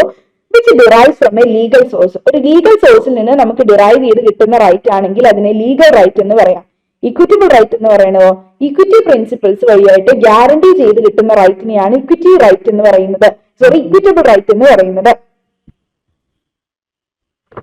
അത്ര ഓർത്തിരിക്കുക കേട്ടോ, അത് മനസ്സിലാക്കിയിരുന്നാൽ മതി എന്താണെന്നുള്ളത്. ലീഗൽ റൈറ്റ്സ് എന്ന് പറയുന്ന ഒരു അതോറിറ്റി പ്രൊവൈഡ് ചെയ്യുന്ന റൈറ്റ് ആണ്. ഇക്വിറ്റബിൾ റൈറ്റ്സ് എന്ന് പറയുന്നത് നാച്ചുറലി നമുക്ക് ഇൻഹെറിറ്റ് ചെയ്ത് കിട്ടുന്ന റൈറ്റ് അല്ലെങ്കിൽ നാച്ചുറൽ റൈറ്റ്സ് എന്നൊക്കെ പറയാറുണ്ട്. പക്ഷെ ഇവിടെ ഇങ്ങനെ ഒരു ക്ലാസിഫിക്കേഷൻ നമുക്ക് ഇന്ത്യയിൽ ഇല്ല. ഇനി antecedent right and remedial right, അതിന്റെ മറ്റു പേരാണ് primary right and sanctioning right. അടുത്ത റൈറ്റ് ആണ് പ്രൈമറി റൈറ്റും അതുപോലെ തന്നെ റെമഡിയൽ റൈറ്റ്സും. നമ്മൾ മറ്റൊരു പേര് പറയുന്നതാണ് ആന്റിസിഡന്റ് ആൻഡ് അതുപോലെ തന്നെ റെമഡിയൽ റൈറ്റ് എന്ന് കേട്ടോ. Sanctioning right and primary right എന്നാണ് അറിയപ്പെടുന്നത്. അപ്പോൾ പ്രൈമറി റൈറ്റ്, സെക്കൻഡറി റൈറ്റ്സ് എന്ന് കൂടി ഈ ഒരു റൈറ്റ്സിന് പേരുണ്ട്. അതെന്താണെന്ന് വെച്ചാൽ പൊള്ളോക്കാണ് ഇത്തരത്തിൽ സബ്സ്റ്റാൻറ്റീവ് ആയിട്ടുള്ള രീതിയിലും അഡ്ജക്റ്റീവ് ആയിട്ടുള്ള രീതിയിലും എന്നുള്ള റൈറ്റ്സ് എന്നും പറഞ്ഞ് ഈ ഒരു റൈറ്റ്സിന് പേര് കൊടുത്തിട്ടുള്ളത്. അതായത് പ്രൈമറി റൈറ്റ്സിനെയും റെമഡിയൽ റൈറ്റ്സിനെയും അല്ലെങ്കിൽ പ്രൈമറി റൈറ്റ്സിനെയും സാങ്ഷനിങ് റൈറ്റ്സിനെയും മറ്റൊരു പേര് പൊള്ളോക്ക് റിഫർ ചെയ്തിട്ടുണ്ടായിരുന്നത് substantive rights and adjective rights എന്നായിരുന്നു. അപ്പോൾ എപ്പോഴാണ് ഒരു right, when a right exist independently of any other right and for its own sake, എപ്പോഴാണോ റൈറ്റ് എക്സിസ്റ്റ് ചെയ്യുന്നത് ഇൻഡിപെൻഡൻ്റ്ലി ആയിട്ട് of any other right and for its own sake, അങ്ങനെയാണെങ്കിൽ it is and when another right is added to it, the right so added is known as remedial right. ഇത്രേ ഉള്ളൂ. Primary right എന്ന് പറഞ്ഞു കഴിഞ്ഞാൽ നമുക്ക് പ്രധാനമായും കിട്ടുന്ന ഒരു റൈറ്റ് ആണ് പ്രൈമറി റൈറ്റ്. ഇപ്പോൾ നമുക്ക് എന്താ പറയുക, right to perform a contract in personam, അല്ലെങ്കിൽ പറയുന്ന right not to be assault ചെയ്യരുത് മറ്റുള്ളവർ. ഇതിങ്ങനെ കുറേ റൈറ്റുകൾ ഉണ്ടെന്ന് വിചാരിക്കുക. അപ്പം ഇതൊക്കെ പ്രൈമറി റൈറ്റ് ആണ്. പ്രൈമറി റൈറ്റ് എന്ന് പറഞ്ഞാൽ നമുക്ക് എഗനിസ്റ്റ് ഓൾ പേഴ്സൺസിനും കിട്ടാം. അതായത് ഇതിൻ്റെ റമ്മും ആകാം, അതുപോലെ തന്നെ പേഴ്സണും ആകാം, ഒരു പേഴ്സൺ എഗനിസ്റ്റും ആയിട്ടും ആകാം. ആ പ്രൈമറി റൈറ്റ് ഏതെങ്കിലും വയലേറ്റ് ചെയ്ത് കഴിഞ്ഞാൽ അത് സാങ്ഷൻ ചെയ്ത് കോടതി വഴിയായിട്ട് നമുക്കത് എൻഫോഴ്സ് ചെയ്ത് കിട്ടുമ്പോൾ, അതായത് ഇപ്പം എൻ്റെ ഒരു റൈറ്റ് ഉണ്ട്, ആ റൈറ്റ് വയലേറ്റ് ചെയ്തു, അപ്പം ഞാൻ കോടതി മുഖാനെ പോയി അത് എനിക്ക് എൻഫോഴ്സ് ചെയ്ത് കിട്ടിക്കഴിഞ്ഞ് കഴിയുമ്പോഴേക്കും എന്താകും, അത് പിന്നെ സാങ്ഷനിങ് റൈറ്റ് എന്ന് നമ്മൾ അറിയപ്പെടും. അങ്ങനെയാണ് ഒരു ക്ലാസിഫിക്കേഷൻ ആയിട്ട് പറയുന്നത്. അതായത് പ്രൈമറി ആയിട്ടുള്ള റൈറ്റ് അത് സാങ്ഷൻ ചെയ്ത് കിട്ടുന്നു, റെമഡി ആയിട്ടുള്ള രീതിയിൽ നമുക്കത് സാങ്ഷൻ ചെയ്ത് കിട്ടുന്നു, റെമഡിയൽ ആയിട്ടുള്ള. അതായത് A has a right against the persons, generally വ്യക്തികളോട് എല്ലാവരോടും എക്ക് ഒരു റൈറ്റ് ഉണ്ട്, എന്ത്, that nobody has defame him, നമ്മളെ ആരും ഡിഫേം ചെയ്യരുത് എന്നുള്ള റൈറ്റ് അതായത് ആ എക്ക് ഒരു റൈറ്റ് ഉണ്ട്, എയിനെ ആരും ഡിഫേം ചെയ്യരുന്നത്. And if B has broken his duty, അത് എല്ലാവർക്കും എഗൻസ്റ്റ് ഉള്ളതല്ലേ, അല്ലെങ്കിൽ ഇവൻ മാത്രം തന്നെ ഡിഫേം ചെയ്യരുന്നല്ലോ, ആര് ഡിഫേം ചെയ്താലും അയാൾക്ക് കേസ് കൊടുക്കാം. അപ്പോൾ ബി ബ്രോക്കൺ ചെയ്യുകയാണ് അയാളുടെ ആ ഡ്യൂട്ടി എങ്കിൽ A shall have the remedial right to secure the damages, എക്ക് എന്ത് ചെയ്യാൻ പറ്റും, റെമഡിയൽ ആയിട്ടുള്ള റൈറ്റ്, മറ്റു പരിഹാരം കിട്ടും. അതായത് നോർമലി ഉള്ള ആ പ്രൈമറി റൈറ്റ് വയലേറ്റ് ചെയ്ത് കഴിഞ്ഞ് കഴിയുമ്പോഴേക്കും, അല്ലെങ്കിൽ അത് ബ്രീച്ച് ചെയ്ത് കഴിഞ്ഞ് കഴിയുമ്പോഴേക്കും അവർക്ക് ഡാമേജസ് കിട്ടാൻ വേണ്ടിയിട്ട് ആ റൈറ്റ് എന്ത് ചെയ്യും, എൻഫോഴ്സ് ചെയ്ത് എടുക്കാൻ പറ്റും ആ കോടതി മുഖേന. അങ്ങനെ കിട്ടിക്കഴിയുമ്പോഴേക്കും ആ റൈറ്റിനെ നമ്മൾ റെമഡിയൽ റൈറ്റ് അല്ലെങ്കിൽ അങ്ങനെ സാങ്ഷൻ ചെയ്ത് കിട്ടുമ്പോൾ സാങ്ഷനിങ് റൈറ്റ് എന്ന് അറിയപ്പെടുന്നു. അപ്പോൾ അതായത് മെയിൻ ആയിട്ടുള്ള പ്രൈമറി റൈറ്റ് അല്ലെങ്കിൽ ആന്റിസിഡന്റ് റൈറ്റ് ബ്രീച്ച് ചെയ്യുമ്പോൾ അല്ലെങ്കിൽ ഇൻഫ്രിഞ്ച് ചെയ്യുമ്പോൾ, വയലേറ്റ് ചെയ്യുമ്പോഴാണ് എന്ത് ചെയ്യുന്നത്, ഈ റെമഡിയൽ റൈറ്റ് അല്ലെങ്കിൽ സാങ്ഷൻ റൈറ്റ് വരുന്നത്. പ്രധാനമായിട്ടുള്ള റൈറ്റ് വയലേറ്റ് ചെയ്യുമ്പോഴാണ് ഈ റൈറ്റ് വരുന്നത്. ഇനി അടുത്ത് വെസ്റ്റഡ് റൈറ്റും കണ്ടീജന്റ് റൈറ്റും. എന്താ vested right and contingent right? Vested right എന്ന് പറയുന്ന ഒരു പേഴ്സണിൽ വെസ്റ്റ് ചെയ്യുന്ന, അയാൾ അടങ്ങിയിരിക്കുന്ന അല്ലെങ്കിൽ എക്സിസ്റ്റ് ചെയ്യുന്ന റൈറ്റിനെയാണ് നമ്മൾ വെസ്റ്റഡ് റൈറ്റ് എന്ന് പറയുന്നത്. ഇറ്റ്സ് ആൻ അബ്സലൂട്ട് ആയിട്ടുള്ള ഒരു റൈറ്റ് ആണ്. അതായത് എക്ക് അയാൾക്ക് അയാളുടെ പ്രോപ്പർട്ടി ബിക്ക് അയാൾ വിറ്റു, അങ്ങനെയാകുമ്പോൾ ബിക്ക് എന്ത് കിട്ടി, പ്രോപ്പർട്ടി വിറ്റു എന്നല്ലേ പറഞ്ഞേക്കുന്നത്. അപ്പോൾ ബിക്ക് ആ ഒരു പ്രോപ്പർട്ടിയുടെ പുറത്ത് കംപ്ലീറ്റ്ലി വെസ്റ്റഡ് റൈറ്റ് ആണുള്ളത്. എ എന്ന് പറയുന്നത്. ഇനി കണ്ടീജന്റ് റൈറ്റ് എന്ന് പറഞ്ഞാൽ എന്താ, അബ്സലൂട്ട്ലി ഒരാൾക്ക് ഒരു പ്രോപ്പർട്ടിയുടെ പുറത്ത് റൈറ്റ് അല്ലെങ്കിൽ അയാൾക്കൊരു റൈറ്റ് ഉണ്ട്, എക്സിസ്റ്റ് ചെയ്യുന്നുണ്ടെങ്കിൽ അതിന് വെസ്റ്റഡ് ആയിട്ടില്ല, അയാൾ വെസ്റ്റ് ചെയ്യുന്നു എന്ന് പറയില്ലേ, വെസ്റ്റഡ് റൈറ്റാണ്. കണ്ടീജന്റ് റൈറ്റ് എന്ന് പറയുന്നത് ഇപ്പോൾ വില്ല് എഴുതി വെക്കുകയാണ്, എന്നിട്ട് എൻ്റെ മരണശേഷം എന്ന് പറയുന്നു. അപ്പോൾ എന്ത് ചെയ്യണം, അയാൾ മരിച്ചാലേ ഇയാൾക്ക് എന്ത് ചെയ്യുള്ളൂ, ആ ഒരു പ്രോപ്പർട്ടി കിട്ടുള്ളൂ. അപ്പോൾ ഇതൊരു കണ്ടീജന്റ് ആയിട്ടുള്ള റൈറ്റാണ്. ആക്ച്വലി അയാൾക്ക് എന്തുണ്ട്, ഫുൾ റൈറ്റ് ഉണ്ട്, വില്ല് എഴുതിയ ആളുടെ പേരിലാണ് വെച്ചേക്കല്, ബട്ട് എന്നാൽ പോലും മരിച്ചു കഴിയുമ്പോഴാണ് അത് എക്സിസ്റ്റൻസിലേക്ക് വരുള്ളൂ. അപ്പോഴാണ് എന്ത് ചെയ്യുള്ളൂ, ആ വെസ്റ്റഡ് റൈറ്റ് കണ്ടീജന്റ് റൈറ്റ് ആകുള്ളൂ എന്നുള്ളൊരു സിറ്റുവേഷൻ പോലെ. ഓക്കെ, അപ്പോൾ വെസ്റ്റഡ് റൈറ്റ് എന്ന് പറഞ്ഞാൽ ഇപ്പോൾ ഏതെങ്കിലും ഒരു എക്സാമ്പിൾ പറയുകയാണെങ്കിൽ, ഇപ്പോൾ ഒരു പീസ് ഓഫ് ലാൻഡ് നമ്മൾ ഗിഫ്റ്റ് ചെയ്തു എക്ക് ഫോർ ലൈഫ് ടൈം, ജീവിതകാലം മുഴുവനായിട്ട് ഞാൻ കൊടുത്തു എന്ന് വിചാരിക്കാം. പിന്നെ അതിനുശേഷം ഞാൻ എന്ത് ചെയ്തു, ദെൻ ടു ബിക്കും കൊടുത്തു. എന്നിട്ട് ഞാൻ ബിയോട് പറഞ്ഞ എന്താണെന്ന് വെച്ചാൽ, ഇഫ് ബി സർവൈസ് എ, അതായത് എ മരിക്കണതിന് മുമ്പ്, എ മരിച്ചിട്ടും ബി നിലനിൽക്കുകയാണെങ്കിൽ, ഓക്കെ, എ മരിച്ചു കഴിഞ്ഞിട്ടും ബി അവിടെ ജീവനോടെ ഉണ്ട് എങ്കിൽ ബിക്ക് എന്ത് കിട്ടും, ആ ലാൻഡ് ഗിഫ്റ്റായി പോകുമെന്ന് പറയുന്നു. അപ്പം അങ്ങനെയാണെങ്കിൽ എയിലുള്ള റൈറ്റ് എന്താ, എക്കാണ് ഇപ്പോൾ പ്രോപ്പർട്ടി കൊടുത്തേക്കുള്ളത്. സോ അപ്പോൾ എയിലുള്ള റൈറ്റ് വെസ്റ്റഡ് ആയിട്ടുള്ള റൈറ്റ് അല്ലെങ്കിൽ വെസ്റ്റഡ് ആയിട്ടുള്ള ഇൻട്രസ്റ്റ് ആണ് ഉള്ളത്. ഇപ്പൊ ബിക്കുള്ളതോ കണ്ടീജന്റ് ഇൻട്രസ്റ്റ് അല്ലെങ്കിൽ കണ്ടീജന്റ് റൈറ്റ്. അതെങ്ങനെയാ? എന്തോ ഒരു ഇവന്റ് നടക്കണ്ടേ, അതിന്റെ അർത്ഥം എന്താ? എ മരിക്കുമ്പോഴും ബി അവിടെ ജീവനോടെ ഉണ്ടാവണം, എന്നാൽ മാത്രമേ കിട്ടുള്ളൂ. അങ്ങനെ കണ്ടീഷൻ വെച്ചേക്കുന്നത്. അപ്പോൾ കണ്ടീജന്റ് റൈറ്റിന്റെ അകത്ത് എപ്പോഴും ഒരു കണ്ടീഷനെ ബേസ് ചെയ്തിട്ട് അല്ലെങ്കിൽ on the happening or non happening of N event, ഒരു ഇവന്റ് നടക്കുകയോ നടക്കാതിരിക്കുകയോ ചെയ്യുമ്പോഴാണത് സംഭവിക്കുള്ളൂ കണ്ടീജന്റ് റൈറ്റ് എന്ന് പറയുന്നത്. ഇഫ് ബി സർവൈവ് ചെയ്യണം എയിനെ, എന്നാൽ മാത്രമേ എന്ത് ചെയ്യുള്ളൂ കണ്ടീജന്റ് റൈറ്റ് വെസ്റ്റഡ് ആയിട്ട് മാറുള്ളൂ ബിയുടെ കയ്യിൽ. ആ ഒരു എക്സാമ്പിൾ തന്നെയാണ് കേട്ടോ കൊടുത്തേക്കുന്നത്. Mister A gave some advance for a rubber estate. Heirs right is a contingent right. When the right holder dies, his legal heir can claim the property, but on the death of the contingent right holder, the title will never pass. A vested right is transferable, whereas a contingent right is not transferable. Vested right എന്ന് പറയുമ്പോൾ ഇപ്പോൾ എനിക്ക് ഒരാൾ property എഴുതി തന്നു, ഇത് എൻ്റെ പേരിലാണ് പ്രോപ്പർട്ടി, സോ എനിക്ക് ഇതിന് ട്രാൻസ്ഫർ ചെയ്യണമെങ്കിൽ ചെയ്യാം. അപ്പോൾ വെസ്റ്റഡ് റൈറ്റ് ട്രാൻസ്ഫറബിൾ ആ, ബട്ട് കണ്ടീജന്റ് റൈറ്റ് ട്രാൻസ്ഫറബിൾ ആണോ? അല്ല. അതായത് ഇപ്പോൾ എനിക്കൊരാൾ പ്രോപ്പർട്ടി തന്നു, പക്ഷേ അതിങ്ങനെ ഒരു കണ്ടീഷൻ്റെ ബേസിലാണ്, കാര്യം നടന്നാലേ ഇത് എൻ്റെ കയ്യിലേക്ക് ആവുള്ളൂ. അപ്പോൾ കണ്ടീഷൻ ഫുൾഫിൽ ആയി കഴിയുമ്പോൾ പിന്നെ അതെന്തായി? വെസ്റ്റഡ് റൈറ്റ് ആയി. വെസ്റ്റഡ് റൈറ്റ് ആയി കഴിഞ്ഞാൽ ട്രാൻസ്ഫറബിൾ ആ, അതർവൈസ് അത് എന്നിൽ വെസ്റ്റഡ് ആകുന്നത് വരെയും അത് കണ്ടീജന്റ് റൈറ്റ് ആ. So contingent right is not transferable ആണ്. ഇനി അടുത്ത റൈറ്റ് ആണ് പബ്ലിക് റൈറ്റും പ്രൈവറ്റ് റൈറ്റും. അടുത്ത ക്ലാസിഫിക്കേഷൻ ആണ് public right and private right. എന്ത് public right, private right? Public right എന്ന് പറയുന്നത് സ്റ്റേറ്റിൽ വെസ്റ്റ് ചെയ്യുന്ന റൈറ്റ്സിനെയാണ് നമ്മൾ ജനറലി പബ്ലിക് റൈറ്റ് എന്ന് വിളിക്കാറ്. അതായത് സ്റ്റേറ്റ് ആയിരിക്കും ആ ഒരു ഹോൾ കമ്മ്യൂണിറ്റിയെ റെപ്രസെന്റ് ചെയ്ത് അല്ലെങ്കിൽ പബ്ലിക്കിനെ റെപ്രസെന്റ് ചെയ്ത് ആ ഒരു റൈറ്റ് ഹോൾഡ് ചെയ്യുന്നത്. Rights vested in the state are generally termed as public rights because state hold them as the representative of the community or the public. അതായത് നമുക്കൊരു പറയുകയാണെങ്കിൽ പബ്ലിക് റൈറ്റ് എന്ന് പറയുന്നത് to denote a right which concerns ഗവൺമെന്റുമായി ബന്ധപ്പെട്ട ഒരു right, അല്ലെങ്കിൽ ആ ഒരു നമ്മുടെ കൺട്രിയുടെ അഡ്മിനിസ്ട്രേഷൻ ഭരണ സംവിധാനവുമായി ബന്ധപ്പെട്ട ഒരു റൈറ്റ് ആണ്. ഇപ്പൊ റൈറ്റ് ടു വോട്ട് എന്ന് പറയുന്ന ഒരു പബ്ലിക് റൈറ്റ് ആണ്, എഗിൻസ്റ്റ് ഓൾ പേഴ്സൺസ് ഉള്ള നമ്മുടെ റൈറ്റ് ആണ്, എല്ലാവർക്കും ഉള്ള റൈറ്റ് ആണ്. പ്രൈവറ്റ് റൈറ്റ് എന്ന് പറഞ്ഞാലോ, എനിക്കൊരു പ്രോപ്പർട്ടി ഉണ്ട്, അതെന്താ, അല്ലെങ്കിൽ എനിക്കൊരു വീടിന് പുറത്ത് ഓണറാണ്, ഞാൻ വീടിന്റെ ഓണറാണ് അല്ലെങ്കിൽ കാറിന്റെ ഓണറാന്ന് പറയുമ്പോൾ ഇത് പ്രൈവറ്റ് റൈറ്റ് എൻ്റെ മാത്രമാണ്.